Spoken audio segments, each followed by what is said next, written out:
Good evening, ladies and gentlemen. So I have the pleasure of calling this evening's event to order and to extend a very warm welcome to the Mona School of Business on behalf of the school and the executive director, and of course the gentleman responsible for much of this, Dr. William Lawrence. We also welcome our distinguished guests, panelists, the governor, the head of the stock exchange, Mr. Jason Morris, Mrs. Marlene Street-Forrest, of course, Mr. Hugh Johnson, and we look forward to a very interesting evening. Today's event really has two parts. First, there'll be some research presentation by the Mona School of Business team, which has been collecting data from the World Economic Forum for well over 6 years.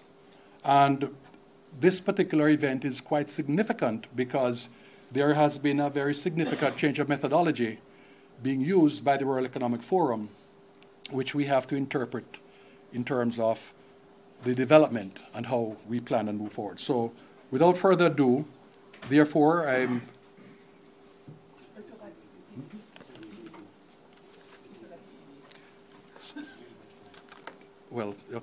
been reminded that I had not formally recognized the ED, except at the very beginning by saying that I welcomed on behalf of the ED. So, but I must do more. So the welcome, of course, at this point is of welcome of the ED to the gathering. ED, please come forward and extend warm welcome. Thank you. Thank you, Will.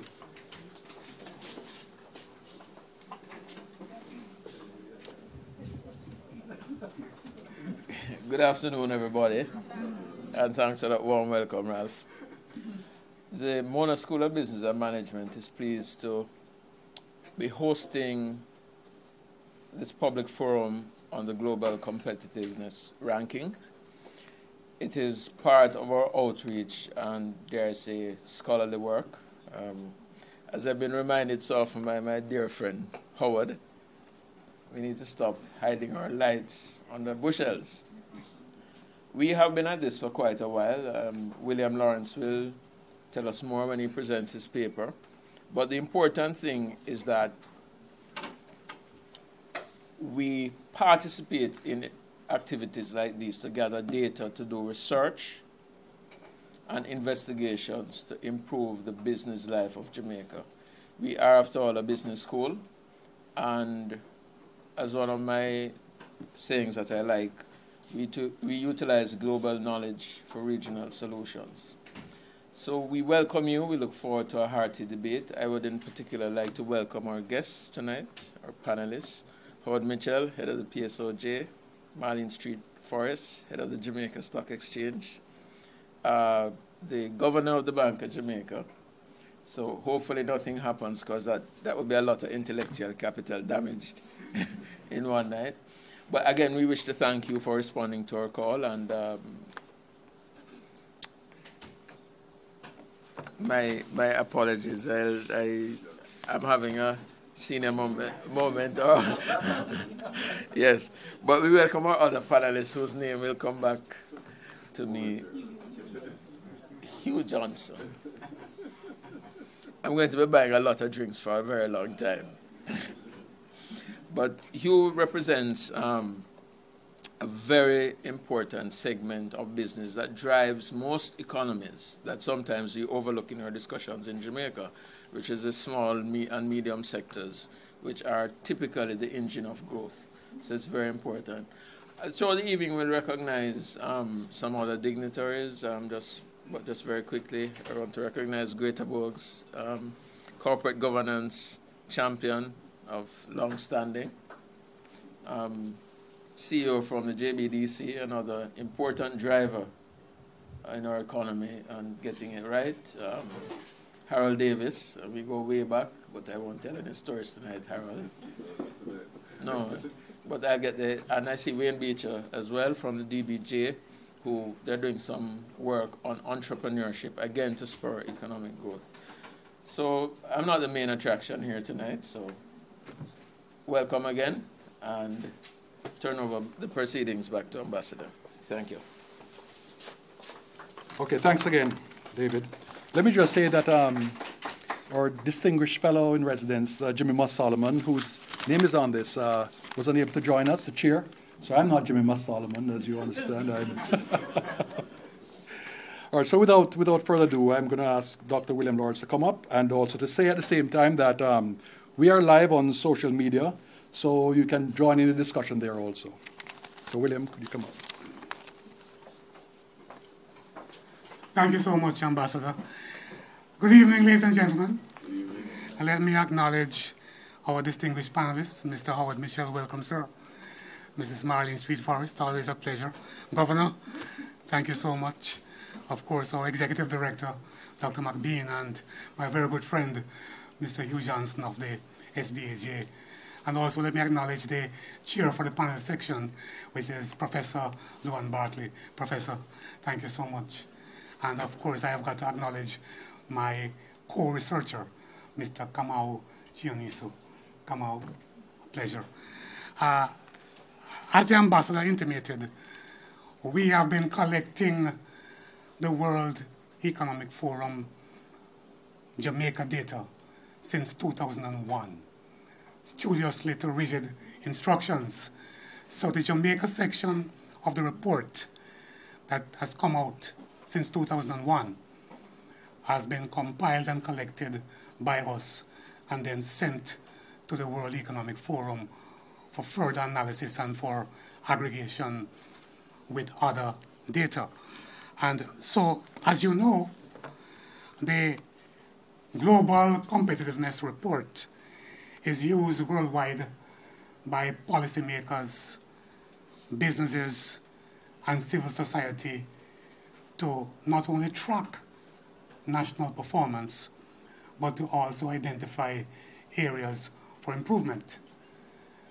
But this year, there's been a radical change in the methodology used by the World Economic Forum. So radical that they insist that it's going to be very difficult to compare the rank this year with prior years, although they have done a backcast or some approximation against last year. So we thought it prudent to take a look at where we're coming from since we started in 2001. And let me just state that this research is exploratory.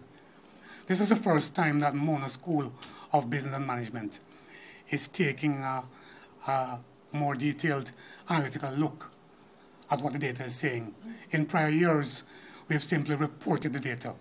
But because of the radical change in methodology, we decided to at least explore. So there's more research to come.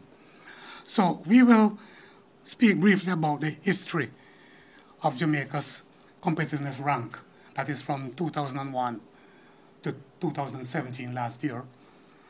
Then we want to say something about the current rank in 2018. We'll look at the impact of selected economic sectors on GDP growth. We want to say a word about the relation that this might have to firms on the Jamaica Stock Exchange. And then we'll close out by suggesting some signals from this exploratory research for government policy and, of course, strategy at all levels. So, without further ado, if you look at some basic indicators, which many of you would know, we know that over the past more than 2 decades, interest rates have come down dramatically. Wouldn't you say so, Governor? The Treasury bill 6-month rate has come down, and in fact, in single digits in many cases. So, and traditionally, one would have thought that when you bring down interest rates as dramatically as we have, the economic growth would pick up.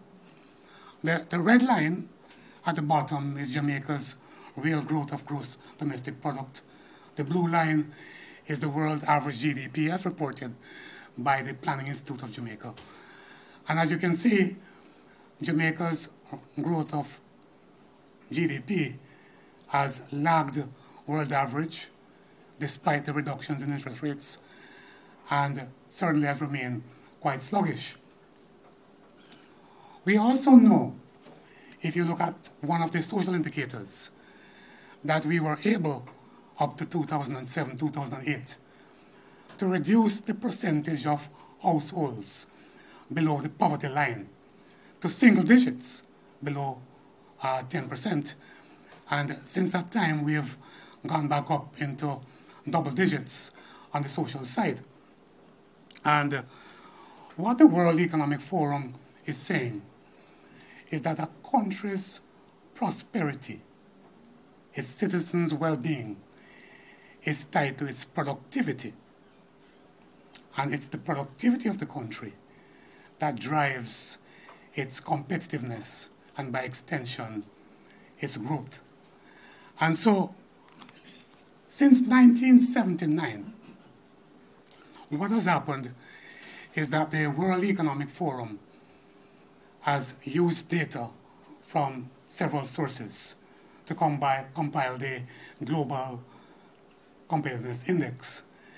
Typically, what was done up to last year is that roughly 70% of the data that WEF used, WEF is the World Economic Forum, would come from what they call executive opinion surveys, EOS, where they would ask country representatives to collect data to very strict instructions.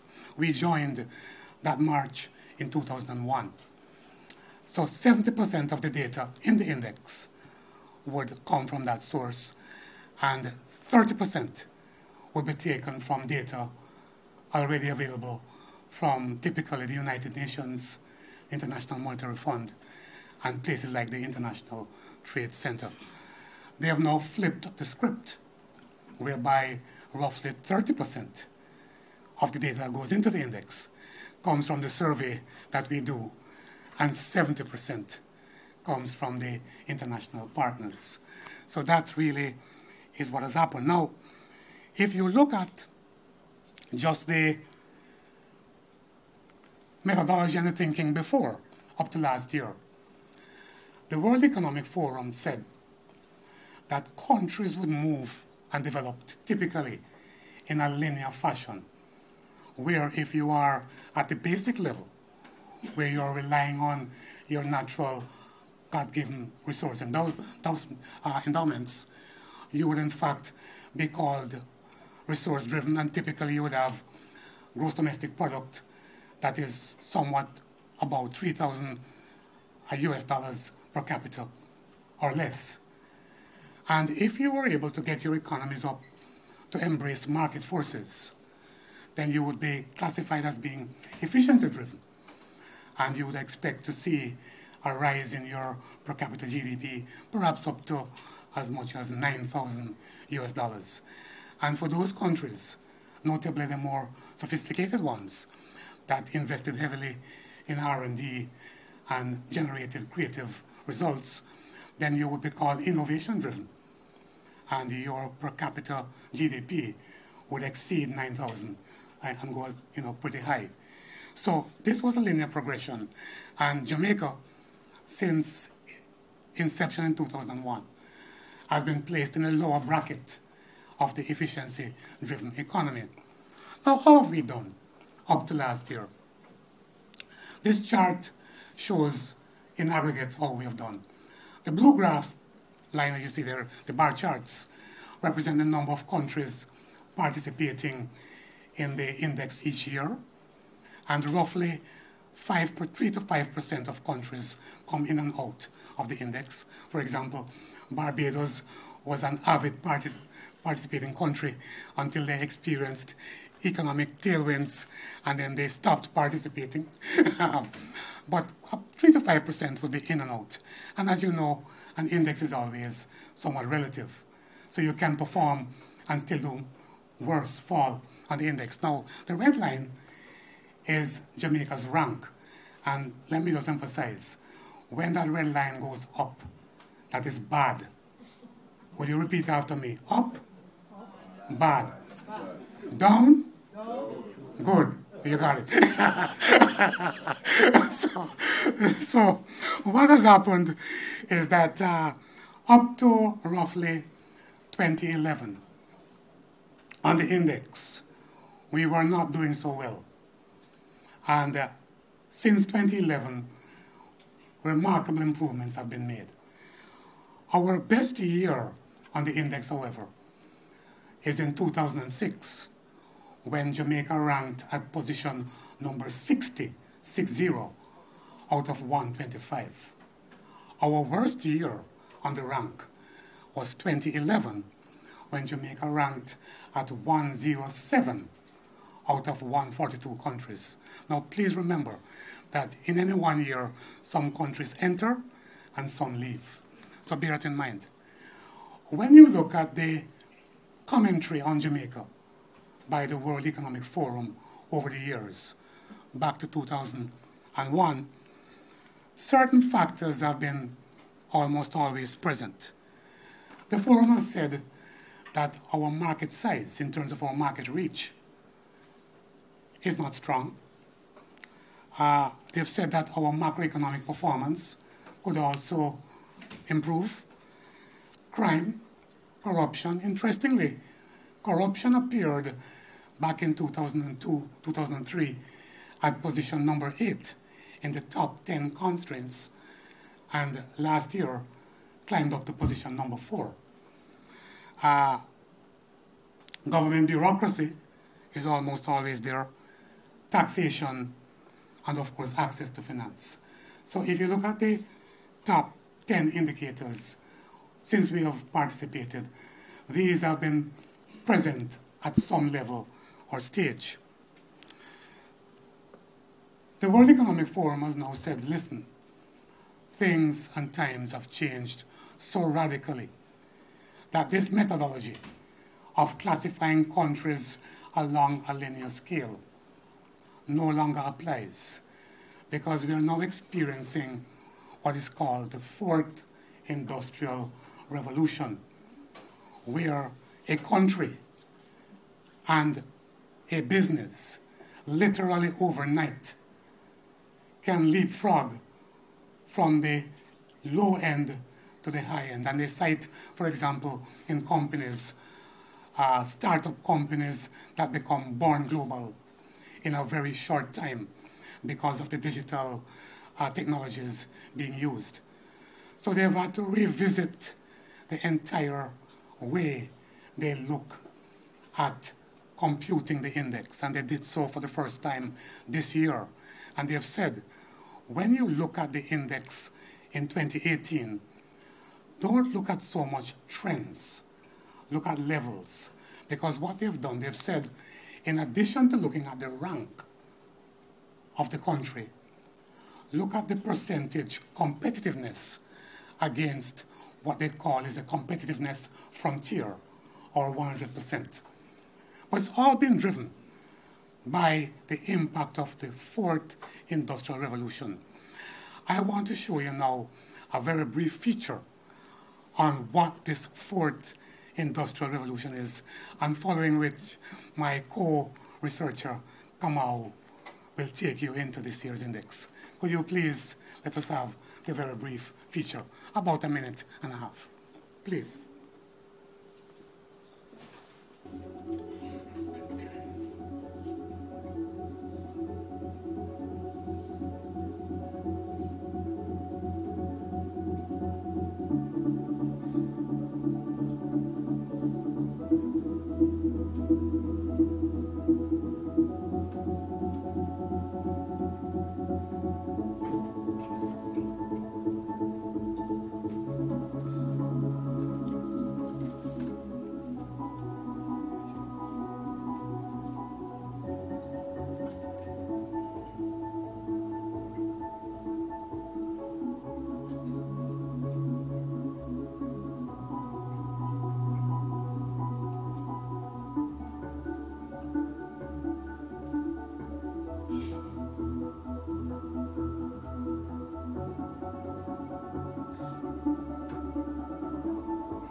Well, thank you, William, for that overview. I'd like to just pick up from where William left off and just introduce the major changes to the index. I won't spend too much time on this slide, but I want to call your attention in particular to the, if you think of the fourth block, the first item, distance to the frontier. The basic idea here is that the index has been revamped, and the reference point, or the ideal state, is what is being called the frontier. So for a country to score perfect, to achieve perfect scores on all the indicators used, you would be at the frontier. So to the extent that there is a difference between an indicator and the frontier, that represents a gap that needs to be overcome in order to improve performance. The main point here to note, which William actually did cite, is that the new index is very different from the previous versions of the index. So strictly speaking, the data being reported are not comparable. William made a brief reference to some of these changes.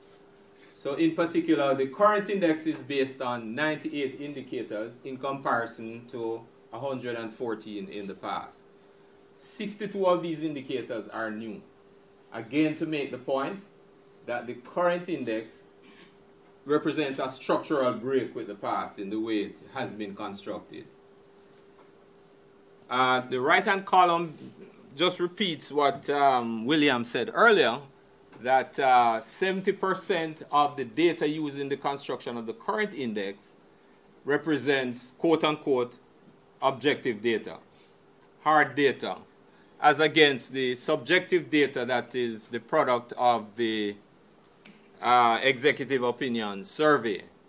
So 70% of the weight in constructing the index comes from the objective data. So in effect, a complaint that has been made in the past is that the index is significantly influenced by the opinions of executives.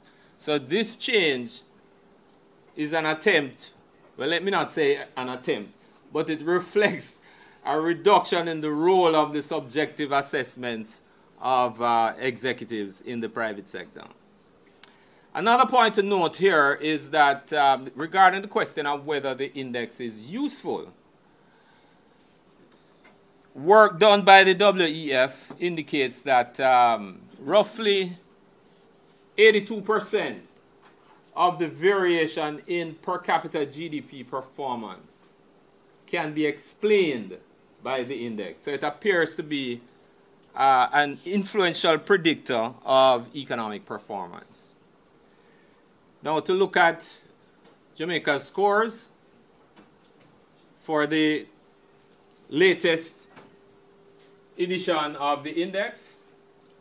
Well, the first column tells us, first of all, that the United States is the most highly ranked country, followed by Singapore. In Latin America and the Caribbean, Chile is the most highly ranked country at 33. Followed by Mexico, and then we have Trinidad and Jamaica, and we picked out the Dominican Republic, which presents an interesting result based on its position. Here we have a country that is growing roughly between 4 and 5% a year, certainly performing much better than Jamaica and Trinidad, but yet it is ranked below both countries. And that raises a question regarding why is that so? It suggests that there may be some components of the index, the current version of the index, that need to be revisited. But I won't say too much about that currently. As noted, your ideal score is 100. So the United States scores 85.6. Jamaica with a score of 57.9 suggests a significant difference. William also noted that they use the current methodology to, the word is backcast, to predict past values of the index, assuming the same methodology was applied. And we have reported some of the comparisons here. This ought to be taken with some reservations because the World Economic Forum themselves noted that some of the values used to generate the backcast were imputed values, meaning they can be, some of these values can be challenged. So, but for comparison in terms of how to interpret these numbers relative to the predicted values for 2017. Now this is in contrast to the previous value under the old methodology. So using the current methodology, if we just comparing these numbers, the 2017 rank, that's the third column, in the case of Jamaica, let's say, the data would be telling us that Jamaica slipped one place, although its performance improved by 0.5%. Likewise, what it's suggesting here is that you can improve your performance, but because the index is a relative ranking, your score can improve, but your position in the rank can decline. Why? Because others are improving at a much faster rate than we are. Now this is the more interesting chart because these are the 12 pillars on which the index is based. And here we are reporting figures for Jamaica, Trinidad, and the Latin American region. So you can compare Jamaica's performance to the region as well as our sister country, Trinidad. The green line represents the boundary. So you would pick any indicator, your best performance would represent what? Being on the boundary. So the distance between an indicator, as shown on the graph, and the boundary represents the gap to be, the gap that needs to be reduced. In looking at the, well, I picked out 4 or 5 of these indicators to more specifically comment on them. And those of note are the first 2. We score fairly well on business dynamism as well as the macroeconomy. But when you take business dynamism and compare it to the score for innovation capability, what this suggests is our performance with respect to business flexibility does not translate to innovation. So what William referred to as the 4th industrial revolution, your future economic performance is going to be predicated on your ability to innovate. So if we are scoring poorly in this regard, then that is a matter to be addressed. And I picked out as a component of innovation capability, which is R&D. And the number they use is the percent of R&D, percent of GDP that is spent on research and development. And as you can see, it's a relatively small fraction. I'm not sure how credible that number is, but that's another question. But even at 0.7%, notice where that places us relative to all the other countries that are reported on in the index. So it tells us here is an area on which we need to make significant improvements. But perhaps William will comment on that later on. I'll also point out that we score very well on the macroeconomic indicator. This is macroeconomic stability. But again, questions can be raised here about the adequacy of the indicator because it is based on 2 primary factors: the rate of inflation and the debt load. And as you can see, we are not doing very well when it comes to the debt burden that we are carrying. But it tells us if that component is based on these 2 indicators, you shouldn't be surprised if there's a bump in inflation and our score in terms of macroeconomic stability deteriorates sharply. What is interesting here, we know that the exchange rate is currently in the neighborhood of 127, 128. So there's been significant variation over the last 12 months or so. That variation, which does not quite suggest stability, is not accounted for in this indicator. So it raises a question about the adequacy of the measure. But clearly, we need to improve in terms of our debt burden, but we are headed in the right direction, so that's a factor that its performance will improve over time. Regarding market size, again, questions can be raised here about the adequacy of the measure used, because they use two factors. One is per capita GDP measured in purchasing power parity, and the other is imports are as a share of GDP. Now, one might question, for a small market like us, we can increase our performance by focusing on exports. But yet, exports is not reflected. We don't account for exports in the pillar called market size. So that's an area of concern. But again, that drags down our performance, obviously, based on our per capita, and we have a relatively large import share. So the only way we can improve our performance with respect to this indicator is to dramatically increase GDP. And that's not going to happen by servicing the domestic market, at least not in the short to near term. At this point, I want to ask William to just take over, and he can speak to the analytical work that we are currently exploring. And again, the word is explore, because it's ongoing. Thank you so much, Kamau. You know, if you think about what he has just said, there were 19 countries from Latin America and the Caribbean out of the 140 this year, 19. The highest ranked, as Kamau said, is Chile at number 32.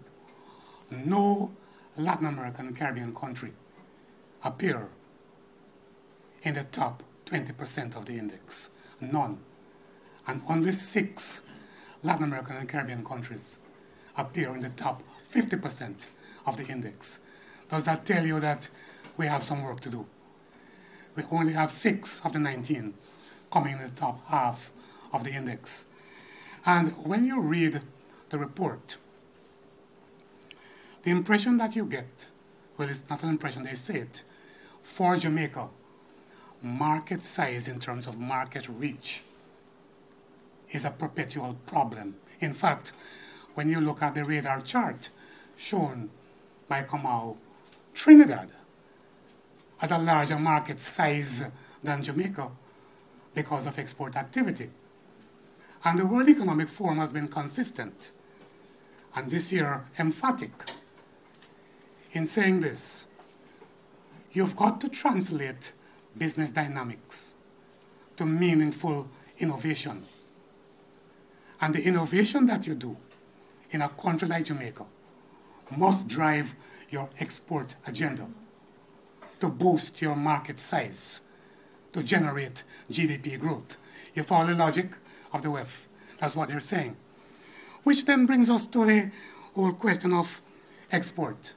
Because if the hypothesis put forward is that meaningful GDP growth is a function of the export-producing sectors, well, what we did, we went back to the PIOJ's data and simply selected 4 sectors that we felt were arguably export-producing. The 4 sectors were hospitality, represented by hotels and restaurants, manufacturing, mining, and agriculture.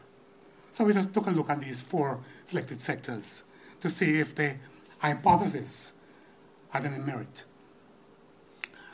The chart that you have on screen, the thick black line represents total GDP growth. We're talking growth here now. The red line is manufacturing GDP growth, And the line above, which is the blue line, is hospitality as measured by hotels and restaurants. You will note that that line is short because the PIOJ only reported data starting 2004, while we got data all the way back to 1982. And you will see that the red line of the manufacturing is tracking pretty closely to the black line. We took the same scale and put on the other two sectors, mining and agriculture. And right away you can see the volatility in those two sectors. But as I'm sure many of you know, you can have volatility but still strong positive correlation. So if you take a look at the high peaks represented by mining, although the peaks are sharp, every time they occur, total GDP moves in that direction. So we decided to model the 35 years of data.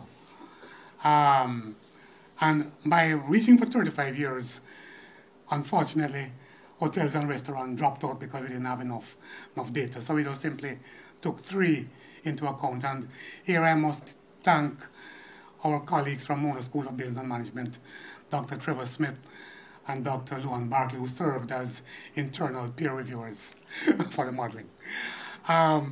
So what we did in terms of results, we looked at the extent to which agriculture, mining, and manufacturing is correlated or associated with total real growth of GDP. And this is what we found. We found that manufacturing over the 35 years and mining were positively correlated, but surprisingly, agriculture was not. And Kamau and I agonized over this because that was a surprise. Not only was agriculture not correlated, the level of the correlation is very low. We surmised that we would have to, in the follow-up research, have to disaggregate that sector to find out what is going on. But at this high level, it did not appear. We found that the mining and manufacturing sectors were correlated, but not strongly enough to negate the use of both variables in our regression analysis. So we took the decision not to exclude any of the variables. So we brought back in agriculture with mining and manufacturing into a stepwise regression process. And for those of you who know stepwise, it adds to the model one variable at a time until it gets to the maximum explaining power, and then it stops.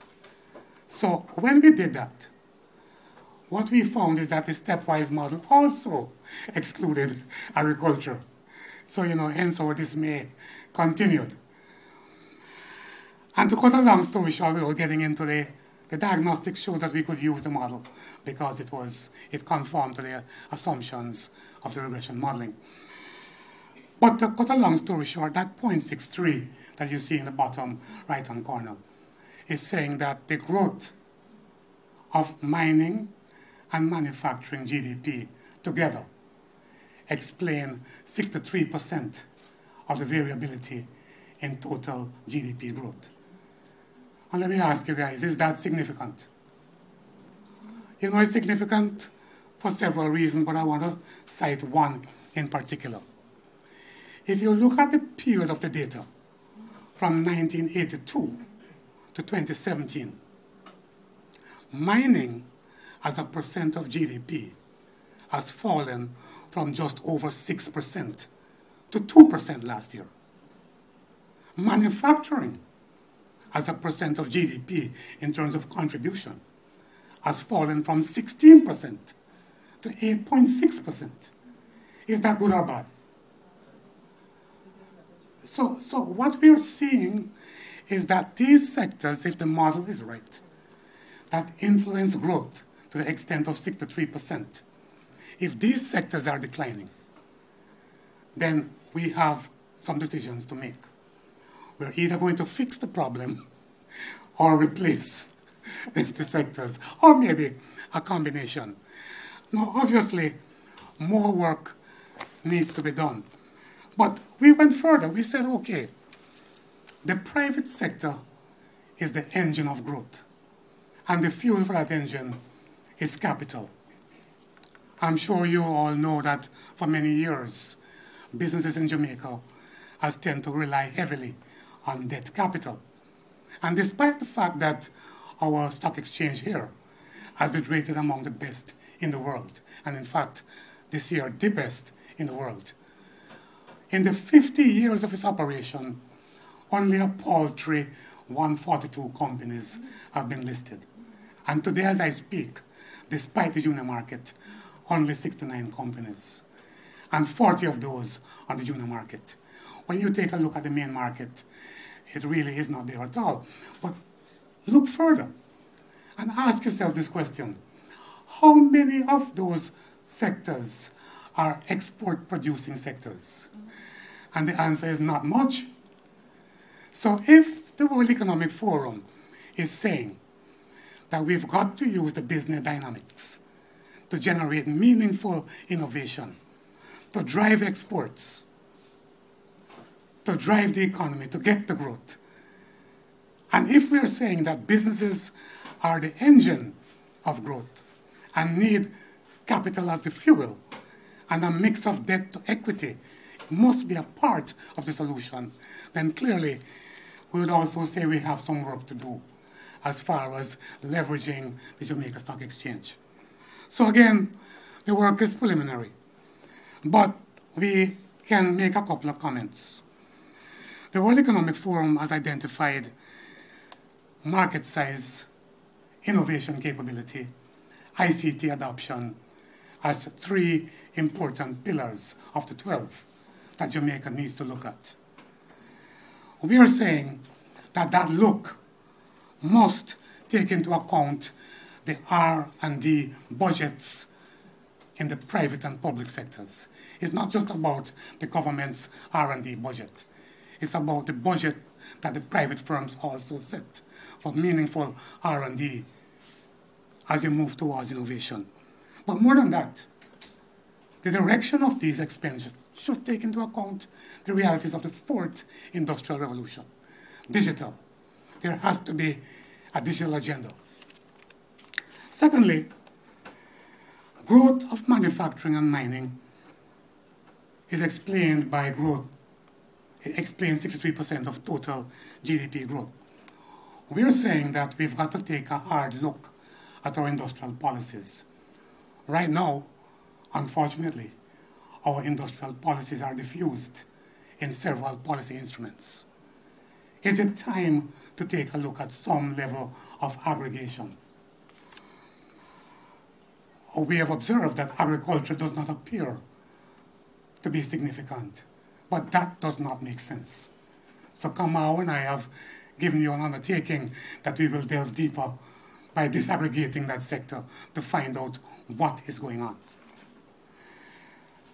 Few firms on the Jamaica Stock Exchange are export-oriented. We are saying that we've got to take a hard look at that. And I see Mr. Wayne Beecher in the audience and also Mrs. Marlene Street-Forrest. And you know, I can remember when I was invited to join a joint stock exchange IDB committee. Is it 2016 when we looked at the fledgling junior market? And we said, how can it be that there are all these tax incentives on the junior market and less than 10 companies are on the market? You know, something is wrong. So a project was put together, a project for meaningful technical assistance. And I'm here to tell you, as a member of that committee, that within 24 months, the number of firms listed on the market rose to over 20. Unfortunately, the IDB ran out of funds, despite our many pleas. So the project came to a premature end, as it should. We are saying, take a look at the main market.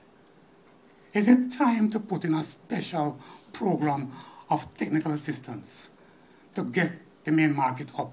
Because after all, The junior market companies are expected after 10 years to segue to the main market. So we've got to take a look at this as well. You know, in closing, I can tell you, I have personally perused the 2017 annual reports of all companies listed on the stock exchange, main and junior. That's the narrative in the reports.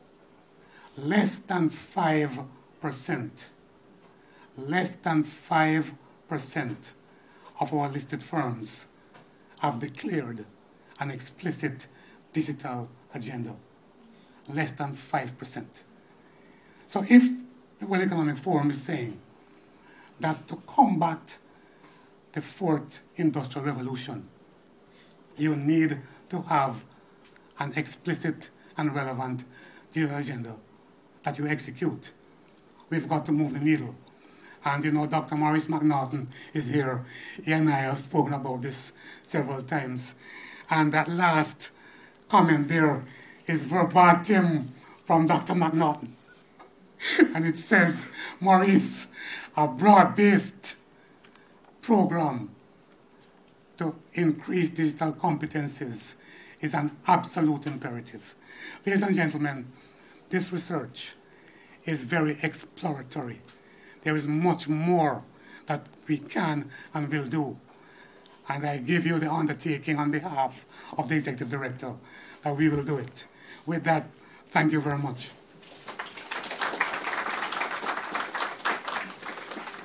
Thank you so much, William, for that really earth-shattering revelation of where we are and how we can go forward. But I think that moving from just the World Economic Forum data to corporate data, I think, was really a profound breakthrough in terms of how research at the Mona School of Business can actually drive action of government and action of corporations. So without further ado, I invite Professor Luann Barkley to come up and to invite her panel to join us. I want to say, William and Casey, please include me in your work. I find it very fascinating. I could explain why with bauxite and my yes, okay, thank you. So without further ado, I would like to invite our panelist, Mr. Howard Mitchell, please. Mrs. Marlene Street Forrest, Mr. Brian Winter, Mr. Hugh Johnson, and our Executive Director, who keeps wincing when we say this, Dr. David McBean.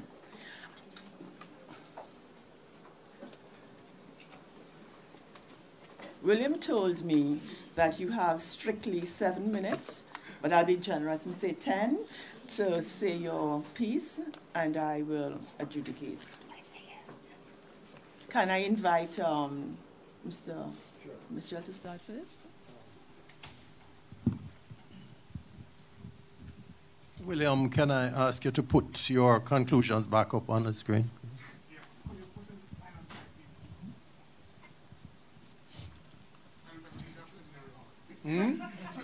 Oh, yeah. Yeah, but preliminary means a starting point. Yes. Okay. Not that conclusion.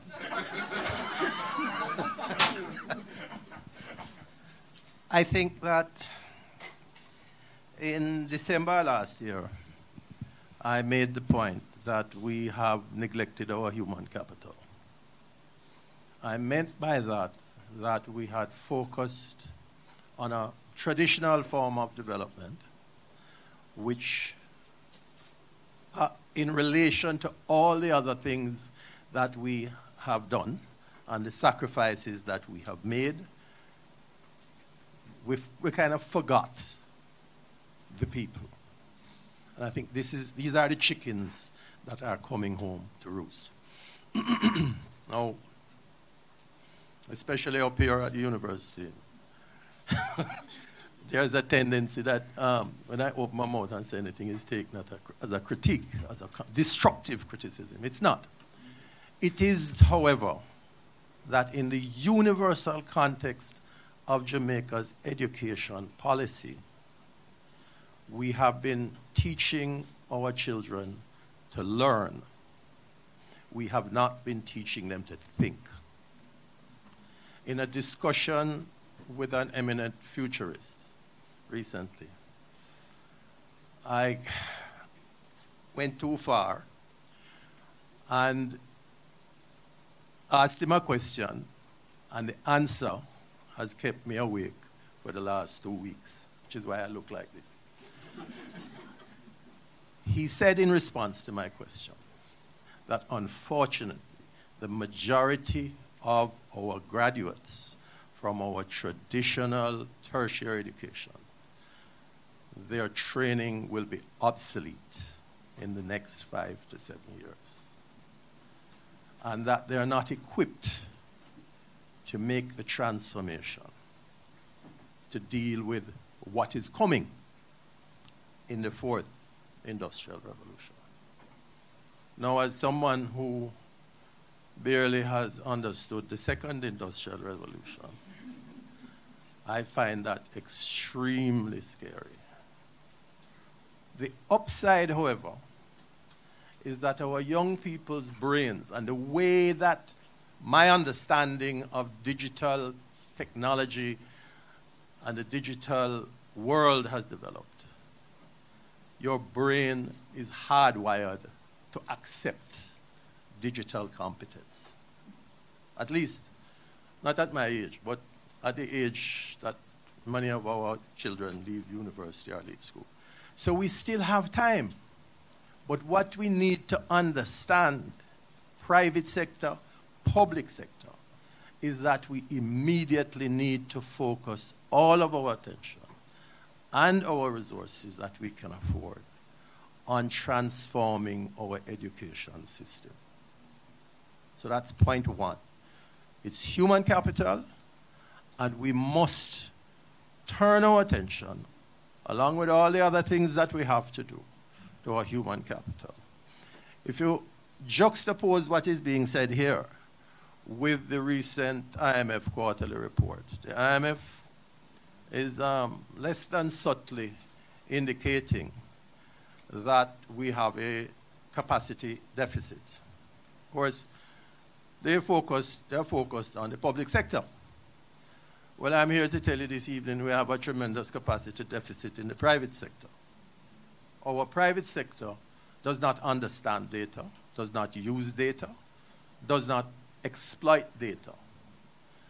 Now, we have to address that.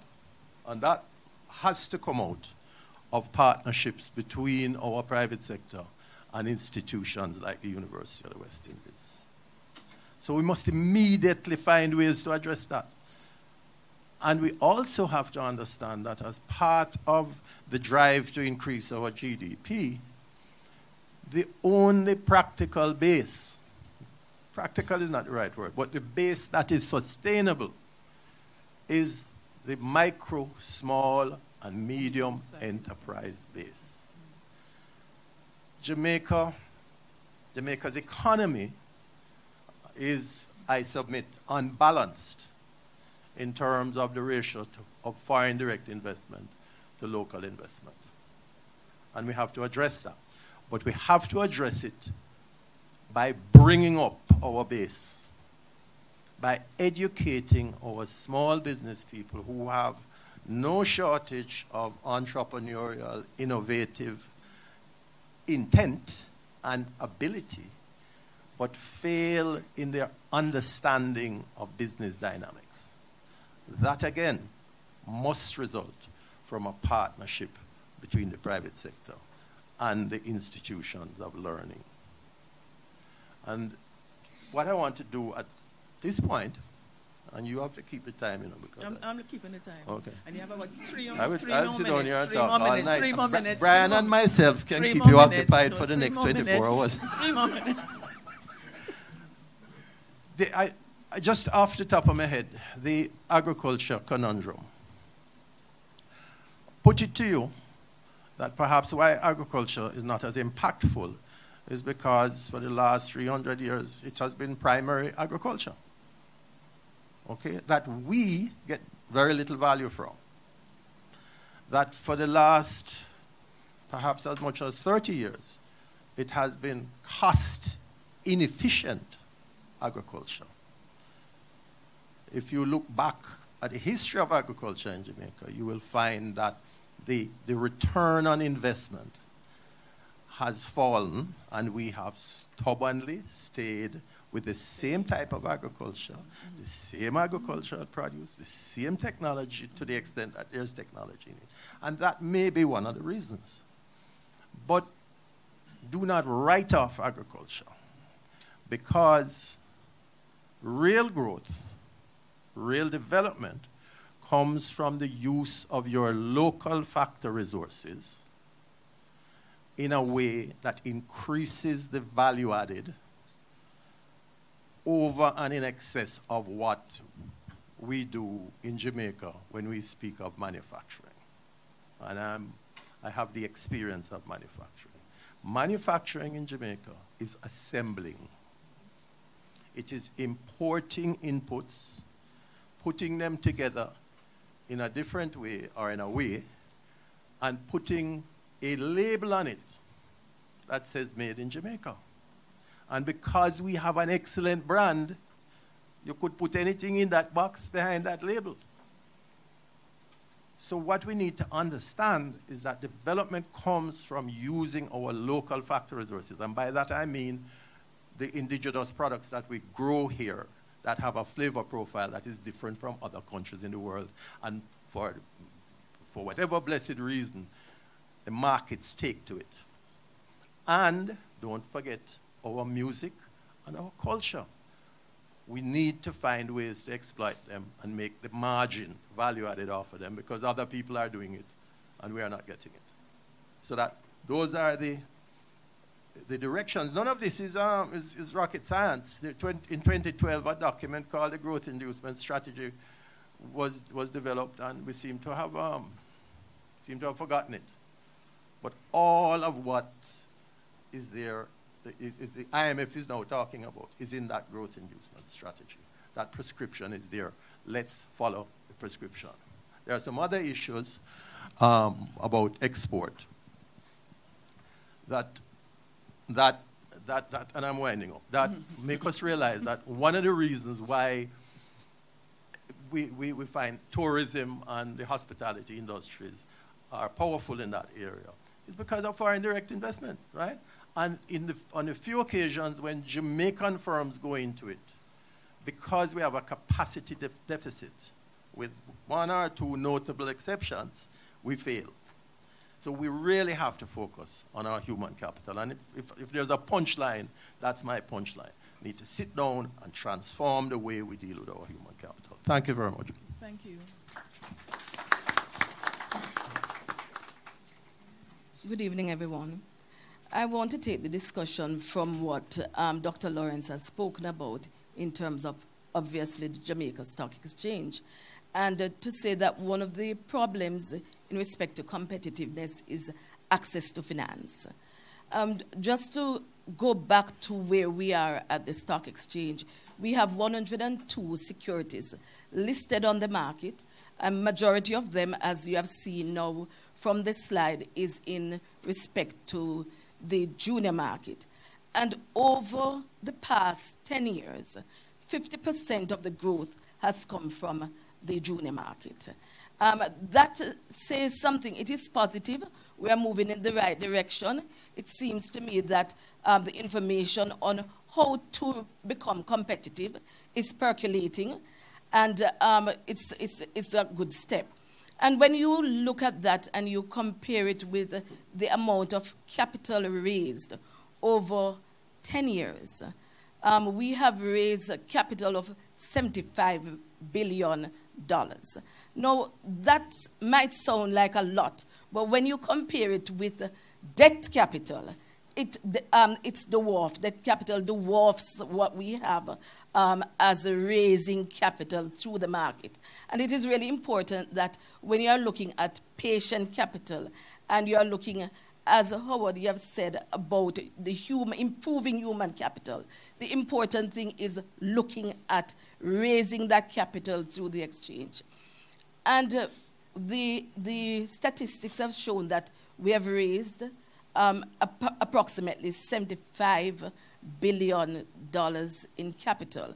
What is the good news is that the amount that we have raised in the last 5 years is 90%, actually it's 89.5% of what we have raised in 10 years.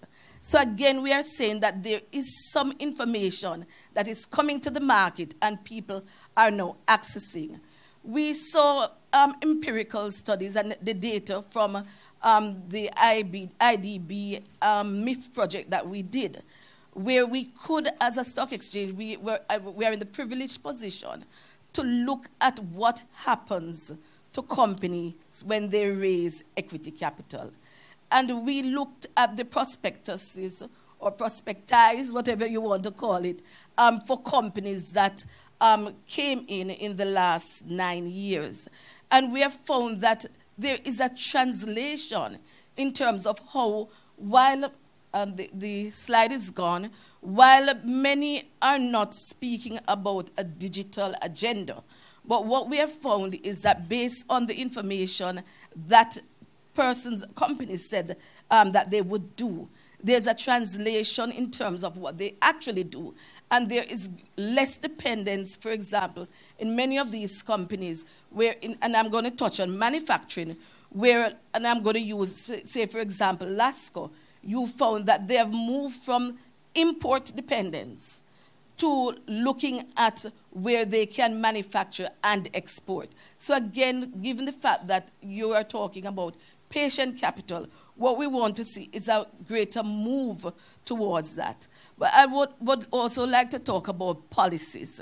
And again, I would speak to the junior market. You can see where government policies aided that improvement in the shift in accessing equity capital.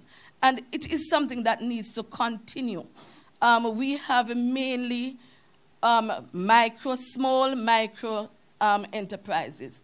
And there is the need to develop an ecosystem or continue the development of an ecosystem that encourages the micro and small companies to access equity capital. When we're talking about the digital age, it is looking and examining how policy plus a digital or a platform can enable, say, for example, the micro companies to access capital through a platform and also to deal with some of the structural issues that they have. For example, the inadequate balance sheets, financial statements, and other areas of weakness that we found through the IDB MIF study. Because when you looked at that study, some of the things that will inhibit competition or you moving towards where you want to be are things like lack of adequate financial statement, not a well-constructed business plan. And because companies are generally concentrating on that revenue, the top line, as against they have no space to look on innovation, which is what is going to take us over the line in terms of improving our competitive ranking. I know to Dr. Lawrence, you spoke about us being 50 in absolute score. We're about 59 in score, 57 point something, 58%. And when you examine the report, it says 60% is where the average is for being just at the cusp of competition. And we are not there as yet, but we could be there, I think, through the access to equity capital, utilizing the stock exchange in a more meaningful manner.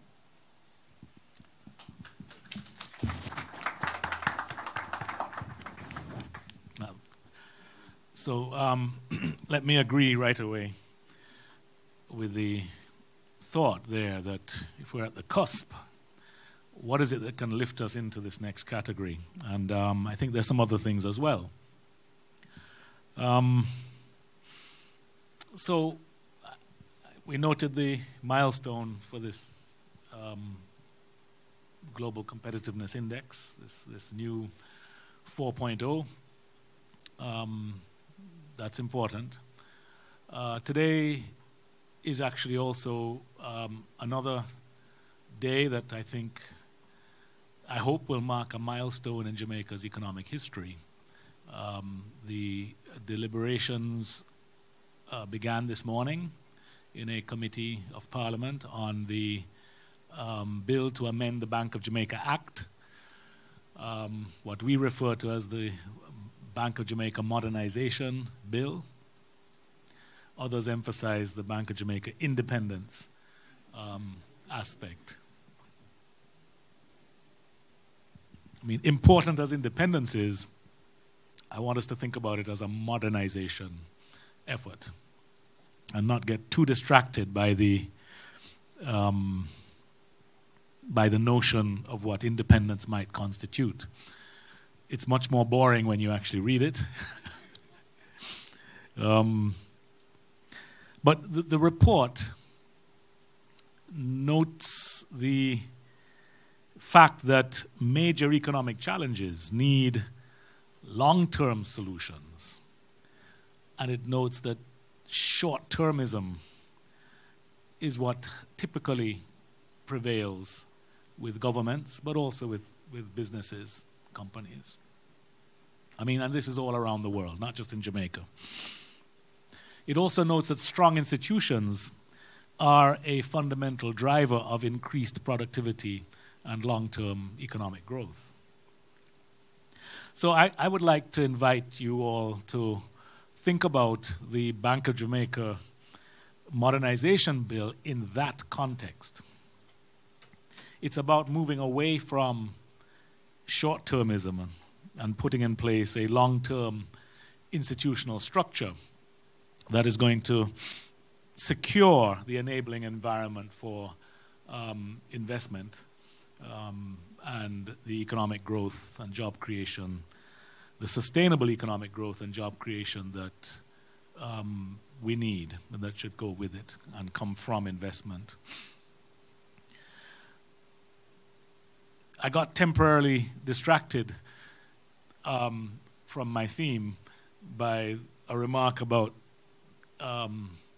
the variations in the exchange rate over the last year. But I couldn't quite resist commenting on it.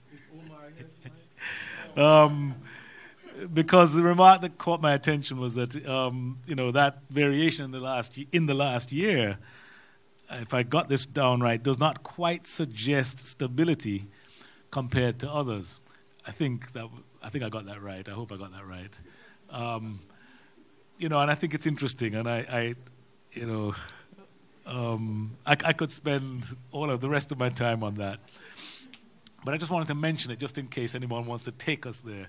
Because, did I see my friend Dr. King, Professor King stepped away, but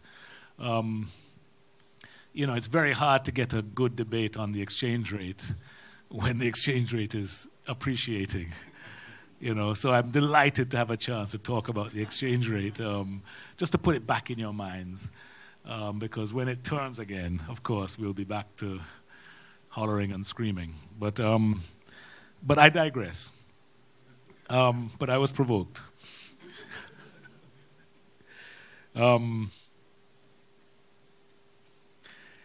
The 12 pillars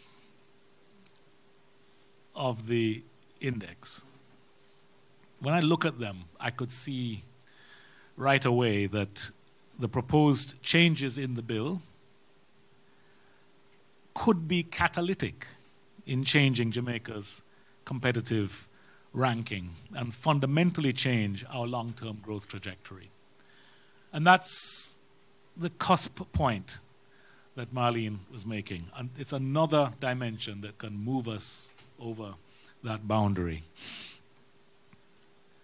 The low ranking reflects in part when I looked at it there, the market size point, yes, we can't do much about that in the short term. Macroeconomic stability, we can do a lot about, well, we've done a lot about that, and we can do more. Infrastructure and institutions, those elements I noted in particular. And I wanted to say to you that the modernization of the Bank of Jamaica, the efforts around it and its independence are squarely aimed at improving macroeconomic stability and the institutional environment.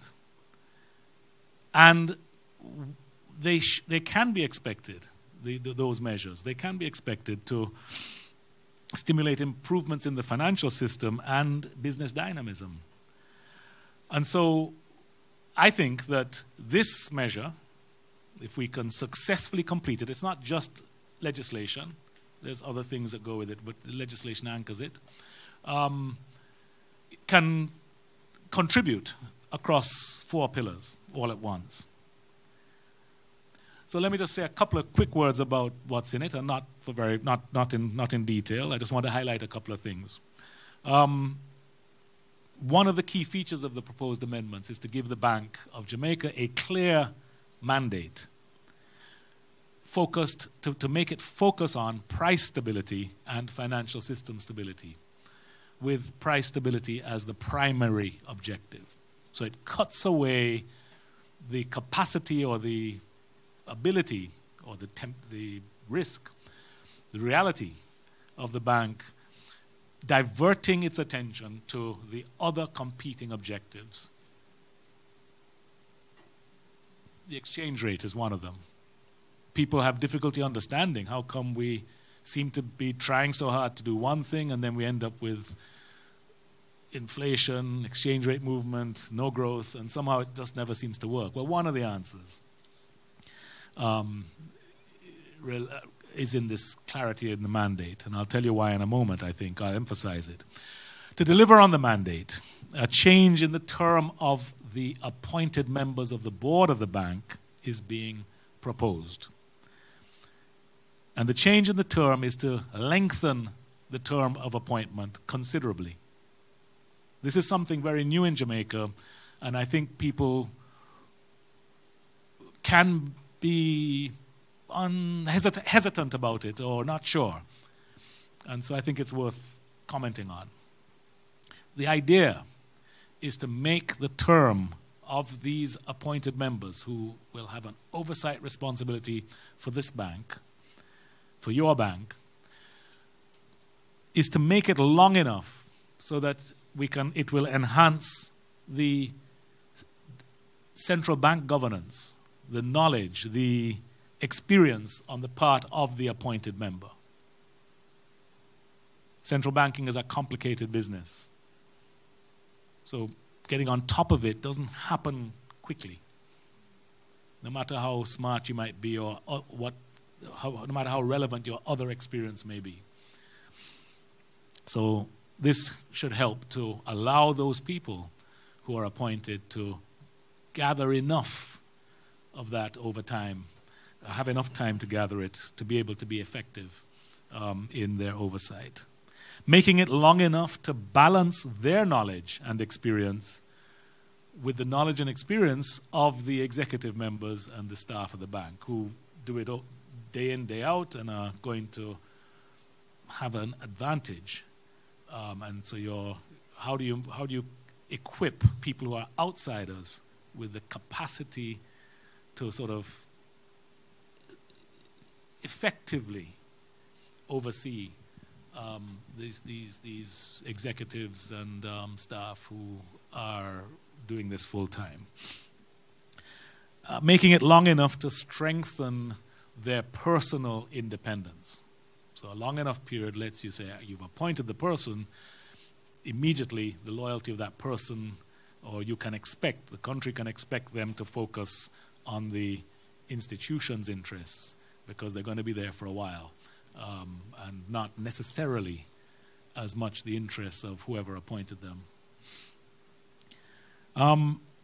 The longer term has also been designed to facilitate the staggering of the board appointments, and that is to ensure that while the opportunity would exist for the board to be constantly refreshed with a new appointment every 2 years. There would still be sufficient continuity of the board across the political cycles so that you can preserve stability in the central bank's governance. Now, this is a balancing act, obviously, and Parliament is considering it, and we'll see, and I think there's an invitation to all interested parties to make recommendations. The term of the appointed members also is going to be a lot longer than the term of the governor. There's also important measures to divest from the governor, the person of the governor. So many important responsibilities vest in that individual. This is pushing that into some statutory committees so that the responsibility is shared. It also will allow more transparency. I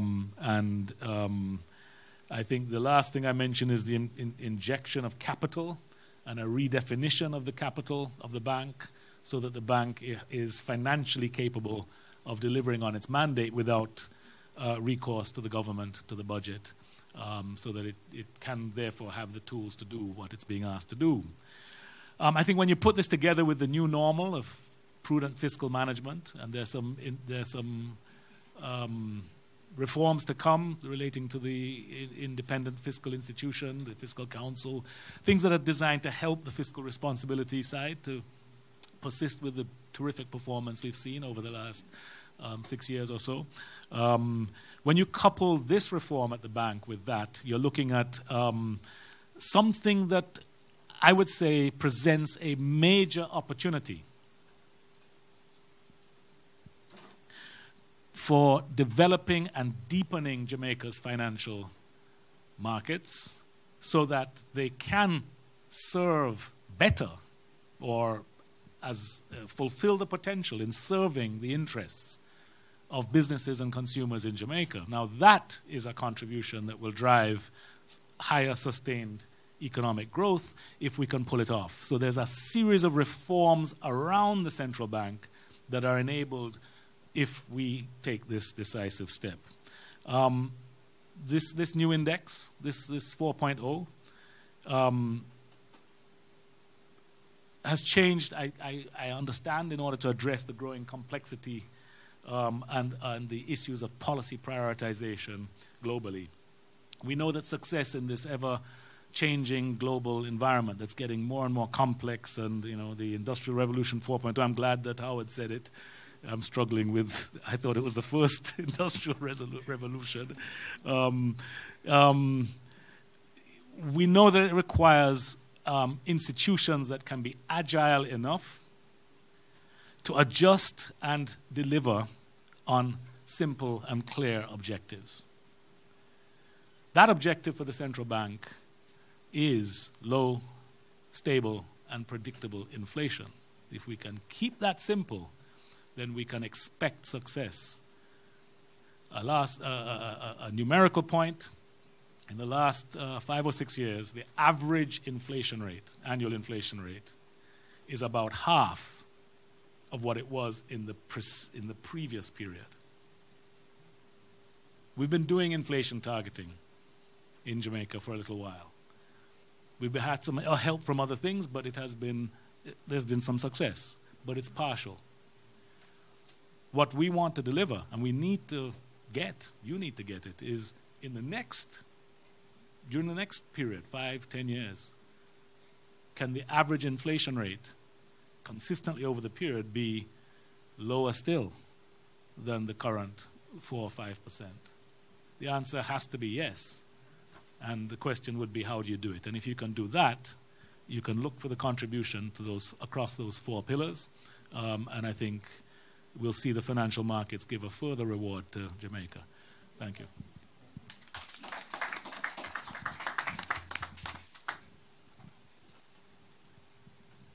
Thank you. Thank you.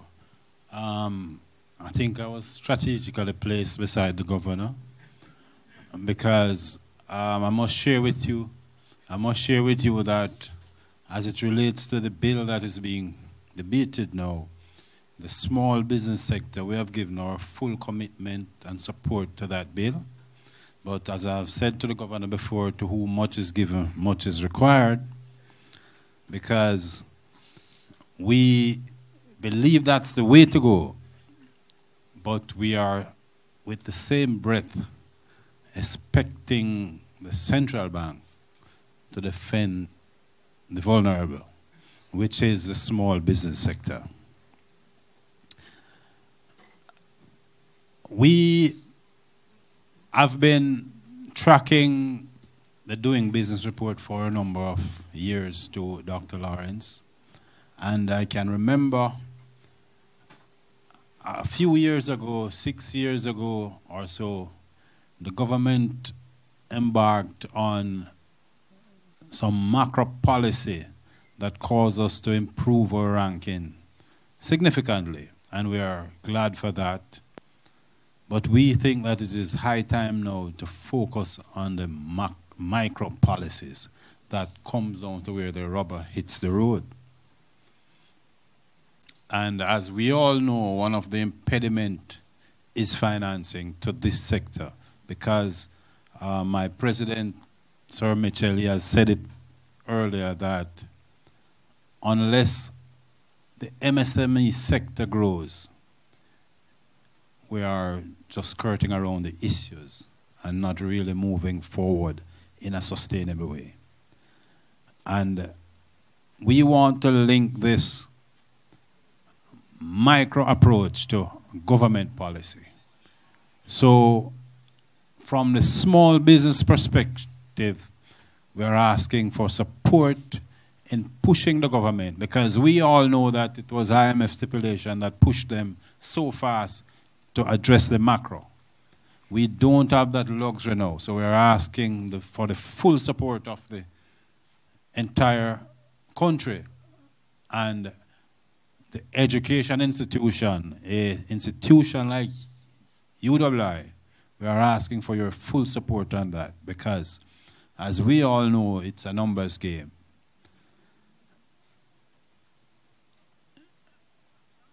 As a part of this revolution at the micro level that we are expecting to have this growth, we are asking for government to take greater risk. As it relates to the digital age, and I must tell you that when Sir Mitchell was elaborating on it earlier, I reflect on my 4-year-old son. There are certain things that I need to do on my smartphone, which is much smarter than I am, and I have to call him to do it. And I'm sure he hasn't been to no school, nowhere he has gone to learn it, but I think their brain is wired in a particular way, in sync with these modern technology and digital frontier, that's the way we must go in order to develop our creativity and be innovative and to move the process forward. So we're asking government to take greater risk in helping this sector. And we are not asking for monies to be pushed at us, but for developmental training. Sir Davis is here from JBDC, which is doing a wonderful work. But with all that work, they can only touch probably 2-3% of the people who should be helped. So those are the issues as it relates to the micro that we are pushing for. One of our greatest challenges as it relates to the existing system in accessing financing, Sir Willoughby, is the informality of our sector. And there is where I'll ask the governor to take a keen look at it as it relates to showing this sector the carrot instead of the whip. Because as a small entrepreneur, I'm approaching the bank to open an account so that I can be counted in the system. And the first thing you're going to show me, I must give you a TCC in order to open my bank account. And umpteen recommendation or reference, character reference. We are saying that some of these rules are sending the willing underground. And it's hard to say, but if you do traverse those hurdles and open an account, the second edge of the sword catch you with fees and treacherous rates. And I must share with you that we have done our research, and we see where an average enterprise with 30 or 40 transactions per month, which isn't much in the scheme of things, your annual fee is over $300,000. As a smart businessman, why wouldn't I invest $100,000 in a fireproof safe and do 3 transactions instead of 30 per year? You are sending me underground, out of the system, unable to capture my data. So whatever mechanism is structured to address the situation, it is off target because you're not getting the true reflection of what is happening out there. Hence the argument all the time that the informal economy is running parallel to the formal. So, as I said before, we'll support the move, but we are asking for some serious, in-depth work to be done to address these small, niggling issues that are pushing honest, well-thinking people out of the equation and underground. I'll go further to point to another thing that we must address in order to move the process forward from the microsector, is the consumer protection of financial institutions. It's dismal, and there's no way to turn. The governor will tell you that we need to move from banks to banks, or to do your research and go for the best. But in an oligopoly environment as this, there isn't much choice, Governor. There isn't. So please, I don't want you to get it wrong. I'm not here attacking Governor Winter, but I'm just letting the I'm just asking for help and support against the banks, and and I must tell you too that from my cohort, because the survival trip rate is twice that of the larger enterprise, we need the protection more, because as it relates to the tolerance to absorb some of these shocks and treatments that are anti-productive engagement, we are asking for help in this regard. And thank you.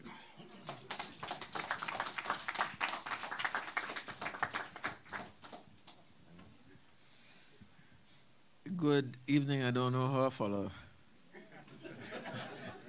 that performance. Mike, you need to defend yourself.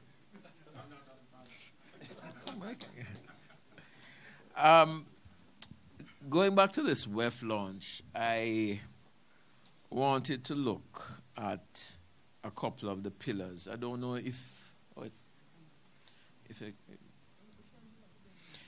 the spider web, the one, but I'll speak around it until it comes up.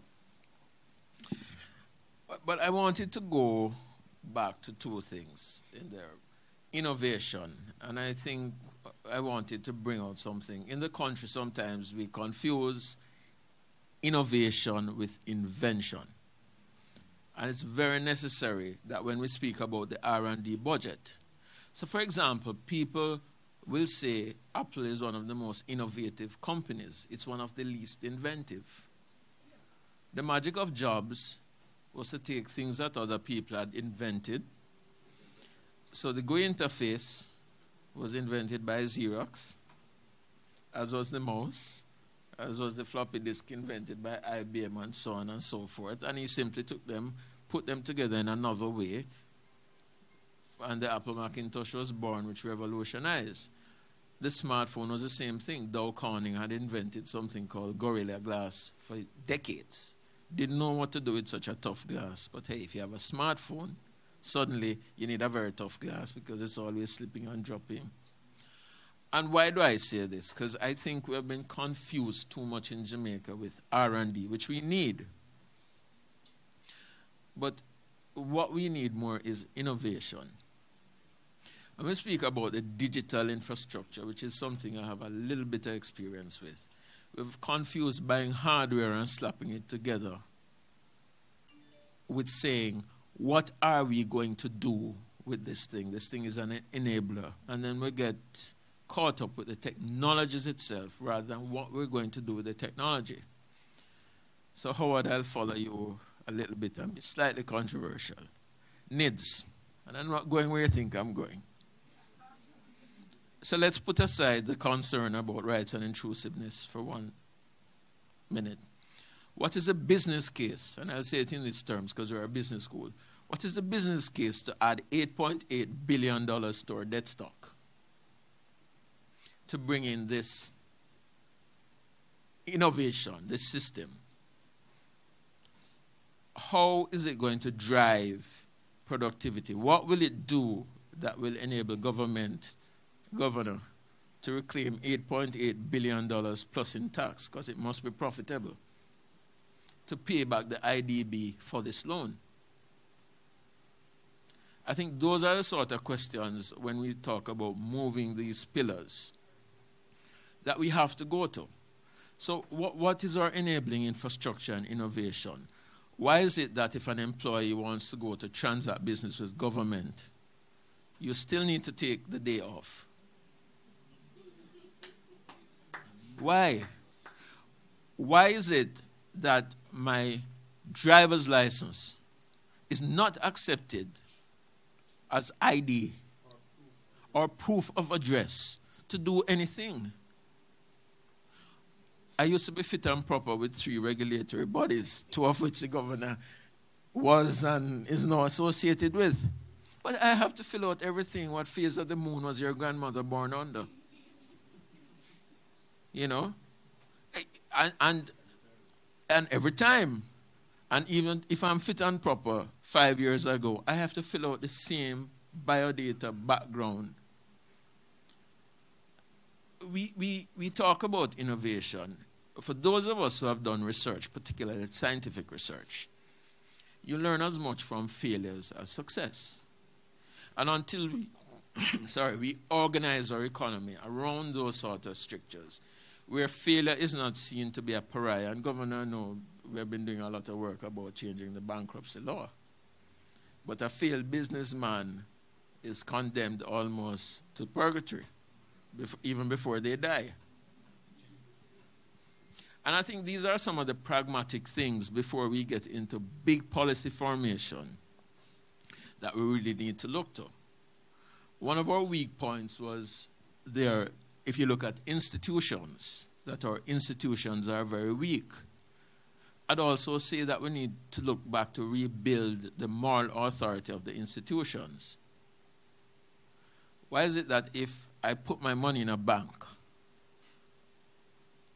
you send it dormant, and at the end of the day, somebody is going to say, well, we have $45 billion in dormant fees, and I'm going to take $15 billion to pump into whatever sector it is.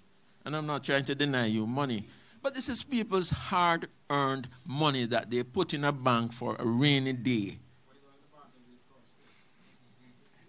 It doesn't matter. It's an ecosystem of thuggery,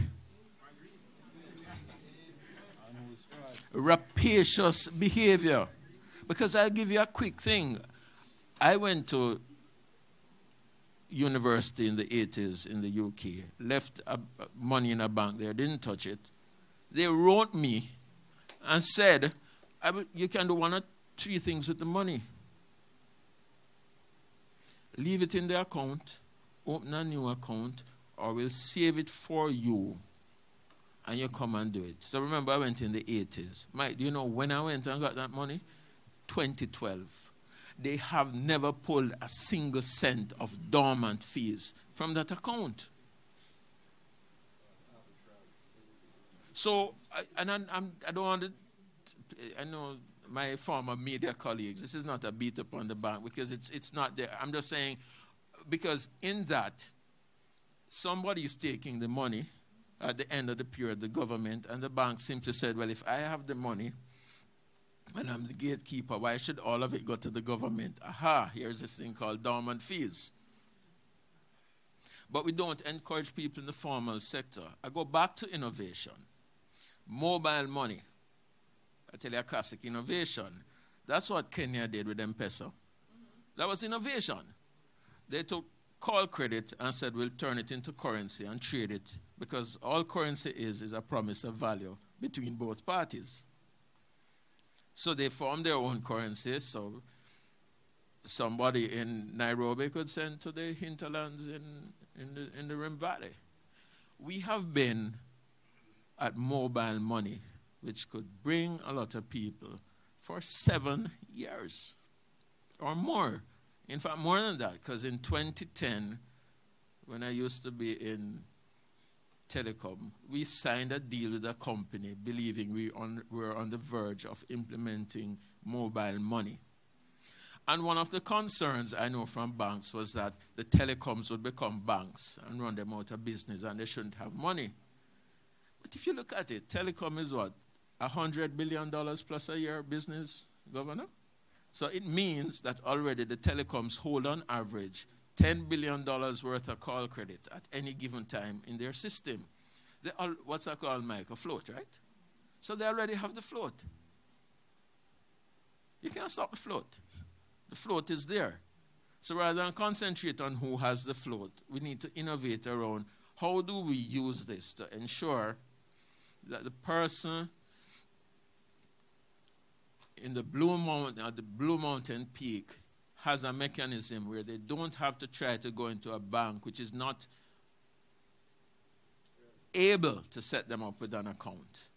It's hard for me to open an account at a new bank. And yet I'm supposed to be known, I'm supposed to be more financially literate, I'm supposed to have all the advantages. So I am captive to my existing banks. That's why people don't close a bank account. Then they forget they have a savings account there. Then it gets written down by dormant fees. And then you have the other part where if you are in possession of more than $1 million of cash, you're now a criminal. And if we're talking about unleashing the capacity of our people to be innovative, they don't reach the R&D yet. But we need the R&D. We used to have R&D. We have a great body called the Scientific Research Council. But we have become, over the years, antagonistic towards scholarship. I will repeat it. We have become antagonistic towards scholarship. In our general society, if a man wants to cuss him, tell you, you're a book bright. It's not a compliment, it's an epithet. We have to do a 180 degree on that. Because all these economies that we so admire and say we want to be like, guess where they go for knowledge? They're institutions of higher learning. Guess what they prize? Guess what they fund? Guess what they encourage? So I want to move to the human capital. And we as universities have a role to transform students. But we're doing a poor job of preparing students for university. Students for university must come and be numerate, literate in English. I am fluent in 3 varieties of Patois. Trelawney, Westmoreland, St. James. Kingston really has more broken English than Patois, right? Because when somebody say, how are you been there go? But I have to function in this global environment and the business environment in English. It is a gift. Billions of Chinese, Indians, Pakistanis, Russians, you name it, all across the world, the 7 billion people are yearning to learn English. It is a mark of success in Asian countries that have much more developed. The Chinese are fighting to learn English. Not saying we'll only speak Mandarin, which has an established. So I love patois, I love Miss Lou. I'm a Jamaican. I was born in rural Jamaica. It is my heritage, but fluency in multiple languages is not difficult. And 40 years ago, we used to learn English when patois was more prevalent. So it can't be the patois where you're not learning English. My parents' generation learned English and all they went to was 3rd Cambridge. Most of them. And their English was better than what we have today. So we have to make use of our advantages. We have to respect scholarship if we're talking about innovation. I'm proud of the University of the West Indies. It is an intellectual ghetto in the best sense of what ghetto means. Because it took the Times Higher Education list to recognize that this university was among the top 3% in the world. This university has produced 3 Nobel Prize winners. 1 in economics, Sir Arthur Lewis, 1 in literature, Derek Walcott, 1 climate scientist who is still alive and plays tennis down by the SCR. Yeah, that's the one, Chen. He's a Nobel Prize winner because he's part of the climate. We don't count him. He never went here and he didn't like us. He never associated with the Caribbean much as you.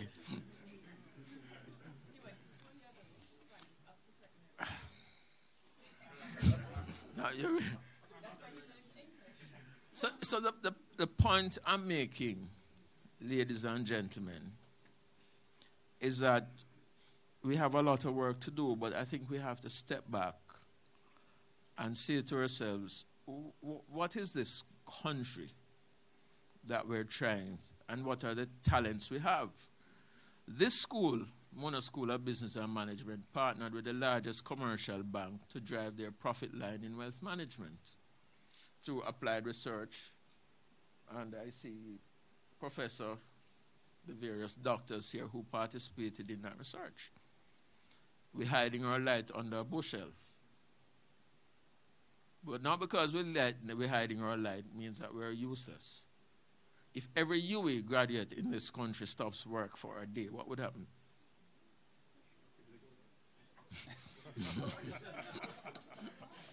and so our job is to innovate. But we have to have honest conversations. Our high schools have to provide better graduates to come to the university, because what we're doing is remedial work. So by the time they're to come and we're to transform them with the soft skills and the necessary logic, logic doesn't develop at 18, you know. Logic develops in babies. So when my children asked me who are God's parents, I was flummoxed. Then I heard them reasoning, and my daughter said, of course God has parents. And my son says, no, that's foolishness. And she says, why? She says, if God had parents, he couldn't be the first person. No, that's because we have left them to be amongst themselves, to reason, not to cow them and browbeat them. So when we talk about the deficiencies in graduates and how we must cure them, understand that we're talking about not just the reform of the university. It's a reform of basic school education, primary school education, prep school, high school. So when I hear them saying that PEP is going to teach people logic, I'm worried. Because that should have been taking place sometime before. So but in all of this, I am always amazed and emboldened by what we produce. I don't want you to think, I'm highlighting where we want to go. we run a venture competition here. 2 Jamaican teams won first and second on the global stage. I do some scholarship interviews, and the young people we're producing are amazing. But we don't keep them because we don't value talent, because they're what? Book bright. And we're turning book bright into a curse. We have to empower institutions to recognize talent. I spent 18 bruising months in the public sector. And that's where we're going to have to set the stage for development in the country. So it can't be that when competent people come in, the first thing you do is look at the lens of colorism through them. Are you orange, green, or in between? And that determines whether or not you can exist or survive. Because if we don't have a competent and capable public sector setting policy, putting the regulatory framework right across the ministry of agencies, it's not going to be enough that the governor is doing the necessary reform of the bank. It is necessary but not sufficient. All right? So, me off my soapbox, because I heard the thing, but thank you very much for coming, and there's a lot of work, but we want to just say to, especially to Howard and Hugh, that we stand ready to work to develop capacity. We have the PSU, the Professional Services Unit. We've already started discussions with the PSOJ about how to do, how we can assist the MSME sector in financial literacy. We have to do things like venture capital formation, because the formal sector, if we look at countries that have gone in innovation, it's not necessarily the formal banking sector that's driving it. It's allowing that policy space for venture capital. So we're confident that next year we should be in a better place, but we have work to do. Thank you. This has been extremely interesting. Can I begin the wave of questions? I'm sure I've seen people writing notes and so on. So I will invite. Yes, please. Can you identify yourself before you? I'm Deputy CEO for Passport, Immigration and Citizenship Agency. As I sat and listened to the conversation and heard Howard started off with human capital, and then Dr. McBean ended on human capital. The question I have to Ms. Street Forest, where do you see education being offered by privately run institutions, whether as not-for-profit or for-profit? And in light of a recent news I saw on your website about social enterprise likely to become part of the stock exchange, where do you see that going to address this human capital deficit that we're talking? I tend to agree with you in the whole sense of your utterances, because in Jamaica we're talking about economic growth and blah, blah, blah, blah. But our credit bureaus, there are disincentive to growth. Banks, disincentive to growth. The procurement process is a disincentive to growth. They're all oxymoron. Where do we go from here as a people? So the stock exchange, while it veers a little away from the traditional access to capital for businesses, we felt that it was necessary, and we were not reinventing the wheel. We felt that it was necessary, like other exchanges, some other exchanges, to look on the social capital. And as a result of that, we are developing a platform to encourage just what you're talking about, persons, the need for education, if there is a need in the society for further education in terms of a project, if the charity organizations that are charitable organizations or foundations want to raise capital on the stock exchange, they can do so. So just at a high level, what it is a crowdfunding mechanism with a regulatory framework attached to it, so that if there are needs in terms of programs, social programs, education, health, you name those type of programs, we will be the conduit through which those programs can get funding. And pretty much that is the construct. The stock exchange will be the arm to actually do the sort of project management, look at how the programs are operating, and a key feature is one of transparency and disclosure.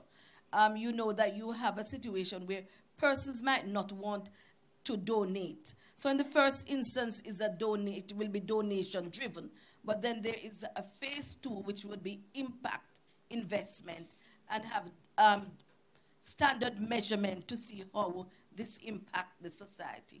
And I think that again is going to propel the economic development of the country and also assist us in terms of our competitiveness. David, I think the question is yours.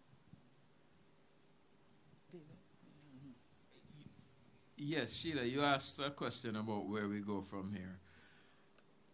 I think we almost need to take a blank piece of paper and say, what do we want? Or what, you know, and we've had Vision 2030. And if that is what we want, but I think it's time we sit down and say, what do we want as a country? So it's about, if we want less bureaucracy. Ironically, the simpler the systems, it's more easier to spot fraud and malfeasance, so for example. So what we've done is every time somebody breaks the rules, rather than apply the sanctions, we put in more rules and the system becomes more and more difficult. So, and you can understand sometimes some of those reflexes. And I believe we try to do too many things. I mean, if you even look in the agricultural space, every day we have to do something else. And I would say, for example, mass exportation of coconut water won't work unless there's something magical you're going to do.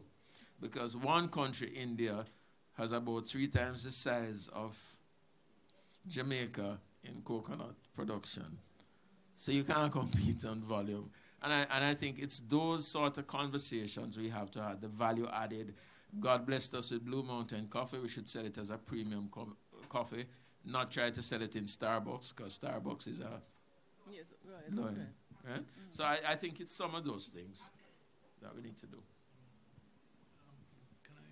I'd just like to make a comment. I'm listening, and I think we're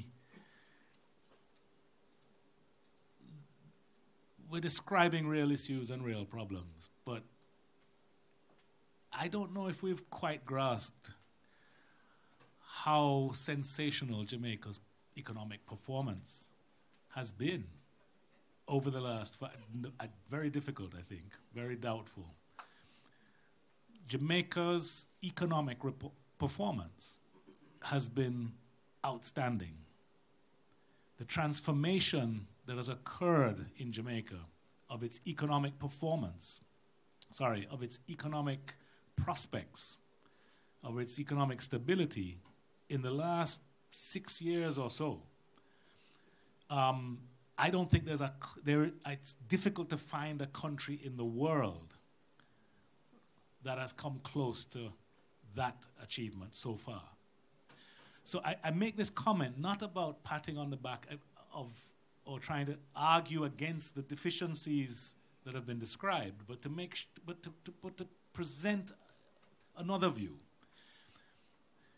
We need to have more confidence that we can resolve or solve the issues that have been raised here, so that the demand from my friend Hugh, I was debating whether I could use his first name, in the circumstances. The demand that he has made, just here, of me and of the government and other things that have been said, can we look at those and actually feel that Jamaica has the capacity to prioritize, to choose what to do, because we can't do everything at once, and that Jamaica can collectively agree on what to prioritize and then actually deliver on it.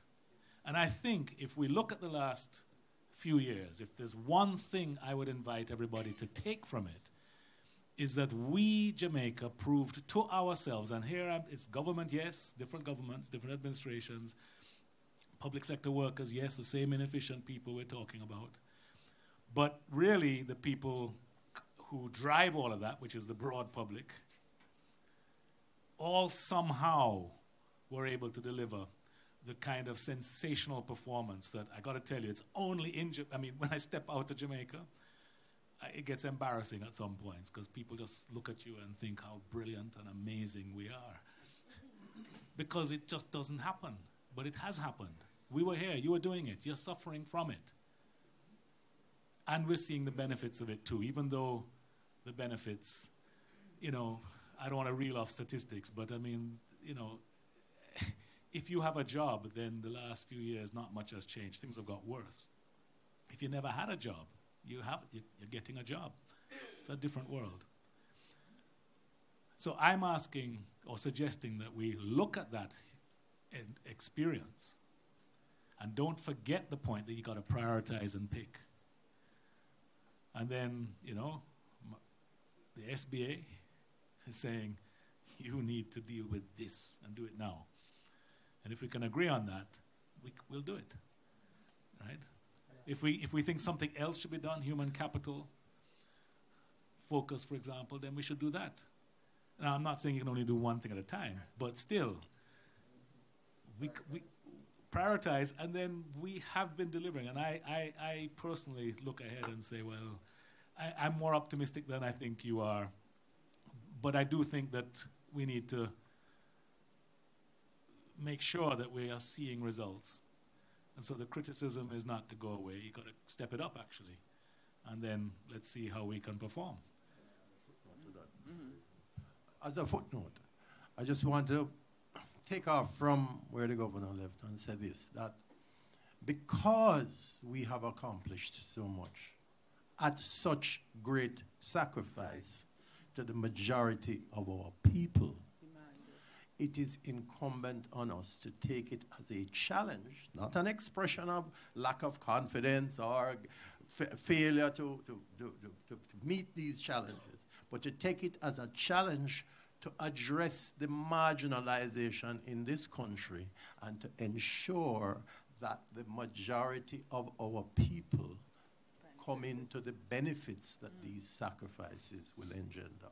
And that is what certainly drives the PSOJ's urgency and stridency in bringing to the attention of the country, and sometimes it comes off as criticism of one government or criticism of one party or whatever. It is because we have so much going for us that we need to make sure that it goes for all of us. Yes, good. I like that. I never normally say anything after my president, but forgive me for doing this, but I must share with this audience that in spite of all the challenges, in spite of all the difficulties, the small business sector has teamed up thanks to Dr. McBean and Dr. Lawrence and Mona School of Business. We, in the space, in the sector, need empirical data to make informed decisions, and they have come on board helping us in garnering those data. And we must commend them for that, because years gone by, never could the twain meet, and there is a coming together now. From the financing perspective, the Small Business Association have teamed up with Stock Exchange. We have signed a MOU, and we are working on those kinks to get them ironed out so that we can get the requisite financing or appropriate financing that we deserve. So in spite of all the difficulties and the complaining, much is happening, and we are very optimistic that with this union and even governor, because even BOJ and the governor, I must share with you that even though it may sound as if I'm giving him some uppercuts, but years gone by, I used to just drive past. I know that that's BOJ. But the governor, in his wisdom, has invited us in from time to time on a regular basis, having serious discussion as it relates to how we proceed and basic information that will enhance the transparency and even to help with that marginalization that we speak of, because we know that in Jamaica, racism is not steep, but classism is very steep. And we need to get on top of that.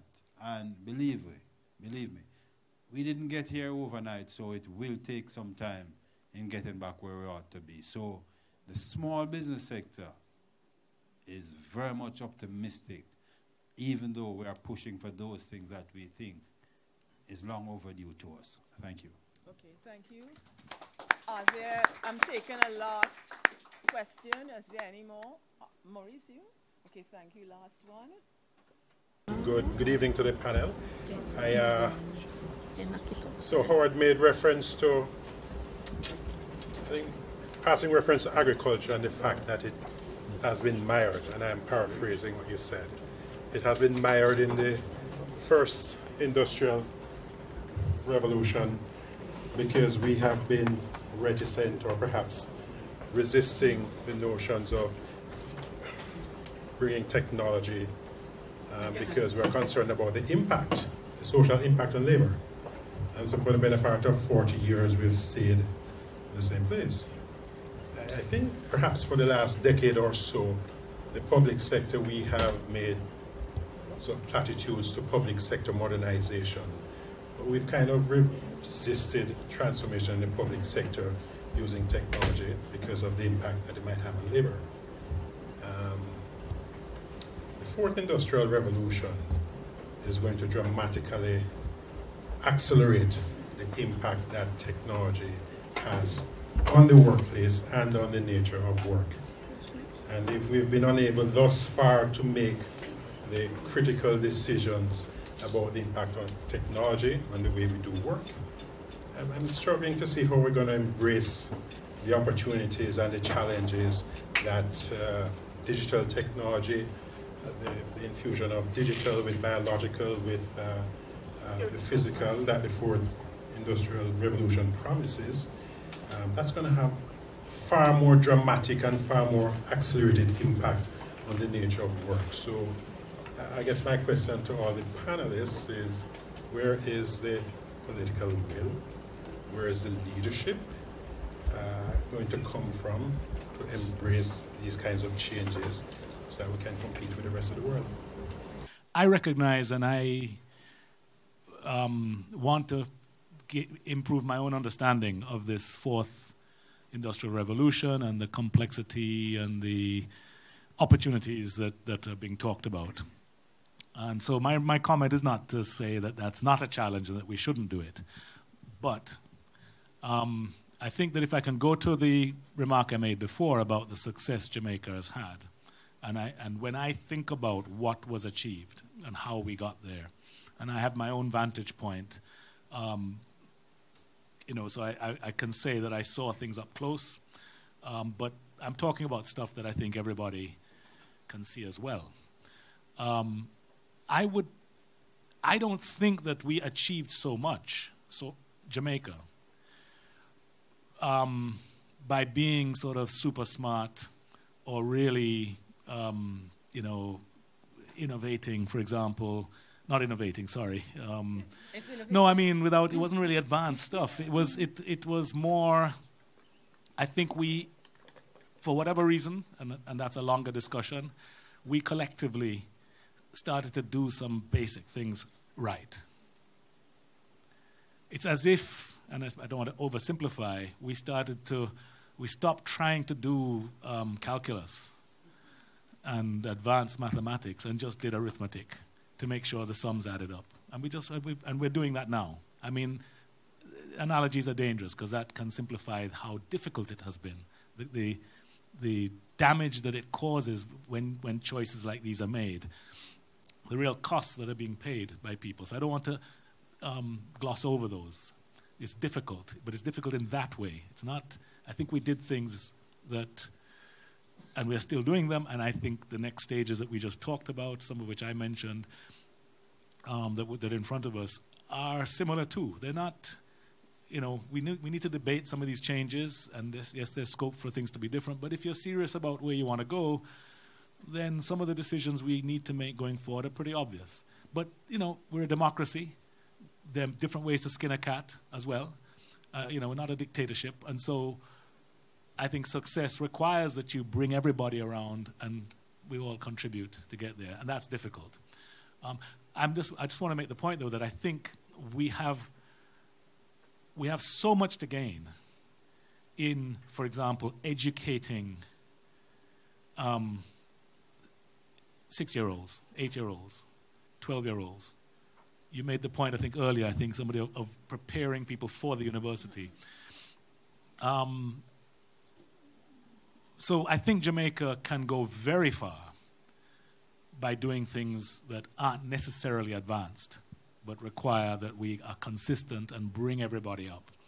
And I think that may help to give us the kind of people that can also step forward into the higher levels of complexity. And I don't think it's an either or. I just want to make that comment from my perspective. On the other question, there are a number of things that we need to do. One of them is to change the law that relates to know your customer, anti-money laundering requirements. Specifically, the introduction into our law in Jamaica of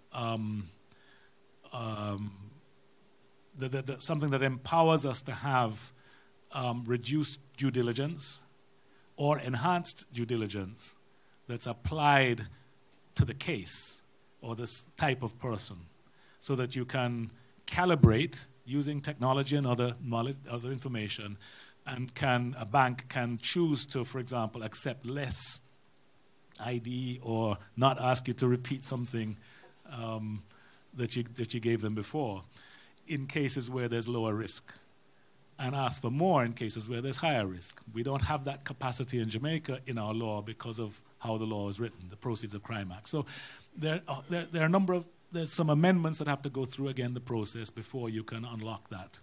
That's a legal thing. So that's pending, and I think quite advanced, but not yet. I don't think it's yet before Cabinet.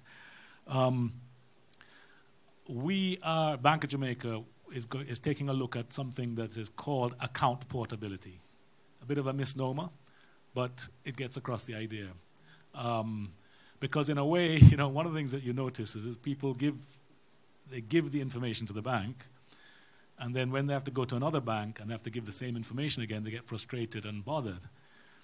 I used to wonder, well, how come they don't have a copy of what they gave?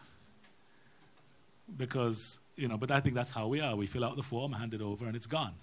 And let's face it, most people don't have access to a copy machine anyway. And even if you do have access to a copy machine, my wife, when she met me, laughed at all the paper I had in a box somewhere, because she said, "Why are you keeping that?" Because I kept all the paper. And she taught me that you don't need to keep all this paper, because when it's time to use the paper you kept, you can't find it. So there are a lot of reasons why people don't. But it opens the door.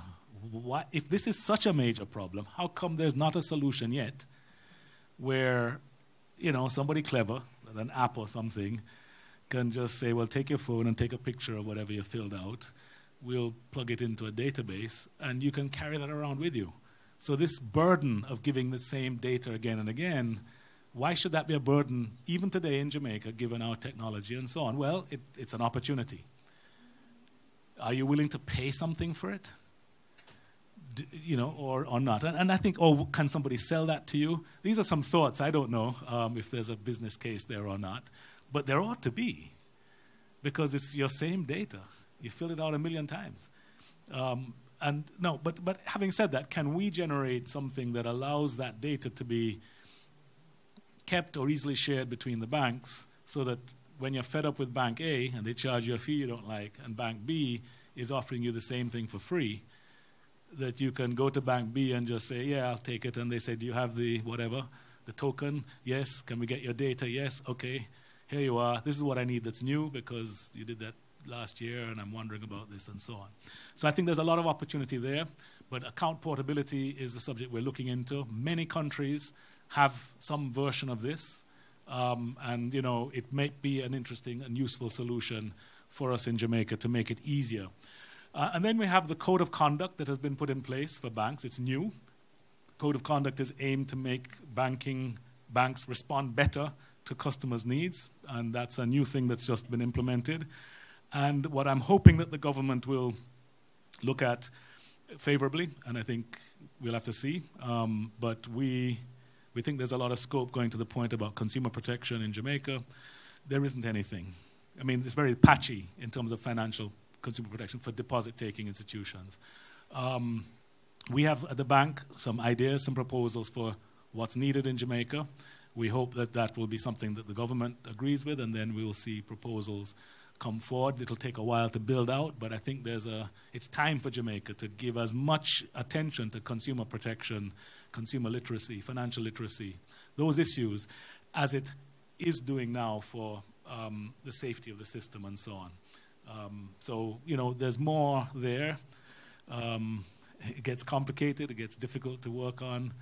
I think people, we have to consult with everybody and so forth, but we'll see.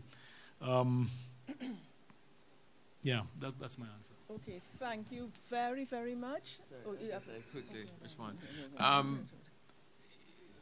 Tomorrow you brought up the fourth revolution, and something you said, Governor, triggered it. How we benefit from technology is our attitude towards solving problems, actually. So I step back to say it's a tool to help us to solve a problem. So if we look forward, and I think we have to be running, as you said, Governor, we can do two things at one time.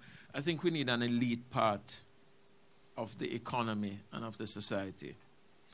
If you take India for an example, India has grown leaps and bounds. It's not by saying everybody could be an engineer. It was looking that you needed the people who could deal with the advanced technologies and skills.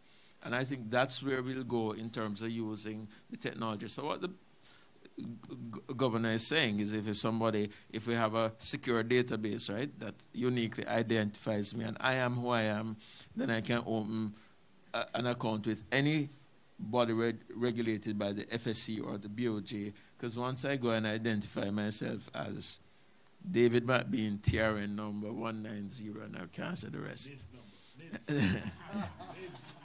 I don't need NIDS if I have TRN, that's the point, unless NIDS is going to do so. And then if and this is what we do, because again it comes back, Governor, to where we always go to do solutions instead of cleaning up. If we were prosecuting and locking up people with multiple TRNs when we know they're there, you wouldn't have that problem. Beyond my pay grade. Okay, right. Thank you. Thank you. It has been a very stimulating. I think I really enjoyed it. I'm sure you did. And I'm now going to hand over to my chair, or the chair. Thank you very much. Thank you so much, Luann.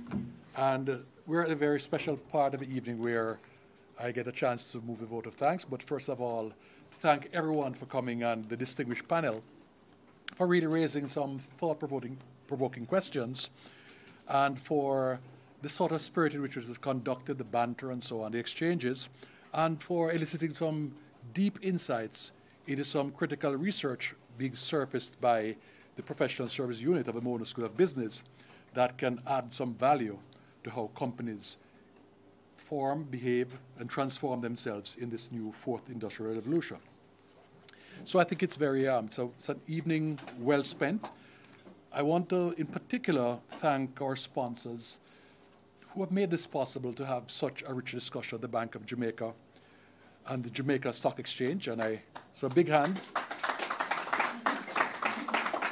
Because events like this cannot happen without some support, and we had the unqualified support of both. Let me also, as a group and individually, thank the distinguished panelists for their insights on their own personal views of how Jamaica should advance, and a strong sense of a nationalist pride. And the word nationalist is not such a wonderful word these days, but a belief, if we think about elections elsewhere and so on, but a belief in the future of Jamaica, and they've shown a commitment to Jamaica. So we all share that and commend them for this, collectively and individually. I want to thank the researchers for their diligence and for the promise to continue deepening the research and sharing the research, and we are looking forward to other opportunities. The moderator, Loan, for excellent job of getting us through the timelines, and in particular to the audience, to you, the audience, for your participation, for being here, and I want to give yourselves a big hand. And obviously, if I don't thank the technical support team, they will move. So I want to thank all those who were responsible for the arrangement and for making the evening what I believe to be, you'll agree, an unqualified success. May I ask the Director of Marketing, Ms. Janice Henlin, to come up? We have a few tokens of recognition that we'd like to present. And Janice, you're presenting to Mr. Howard Mitchell, Governor Winter, and Mr. Hugh Johnson in turn. So we'll ask Mr. Howard Mitchell first to join us.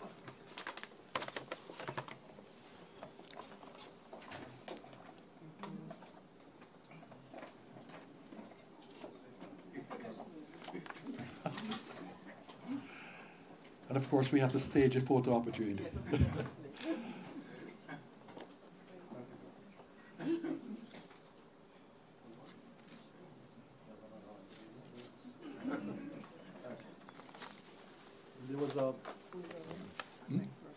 The next person is Mr. Governor Brian Winter.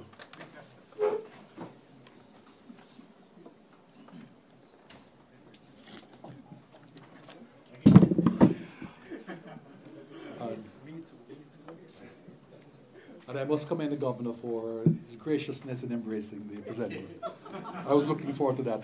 Howard, you missed your chance. Thanks for fixing that. Absolutely.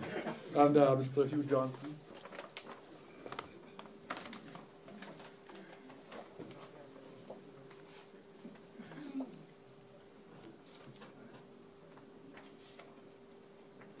Thank you, sir. And thank you, Janice. And I guess Dr. Trevor Smith will present the other to Madame Marlene Street Forest. So, Trevor, you get the great honor. Again. You have been specially selected.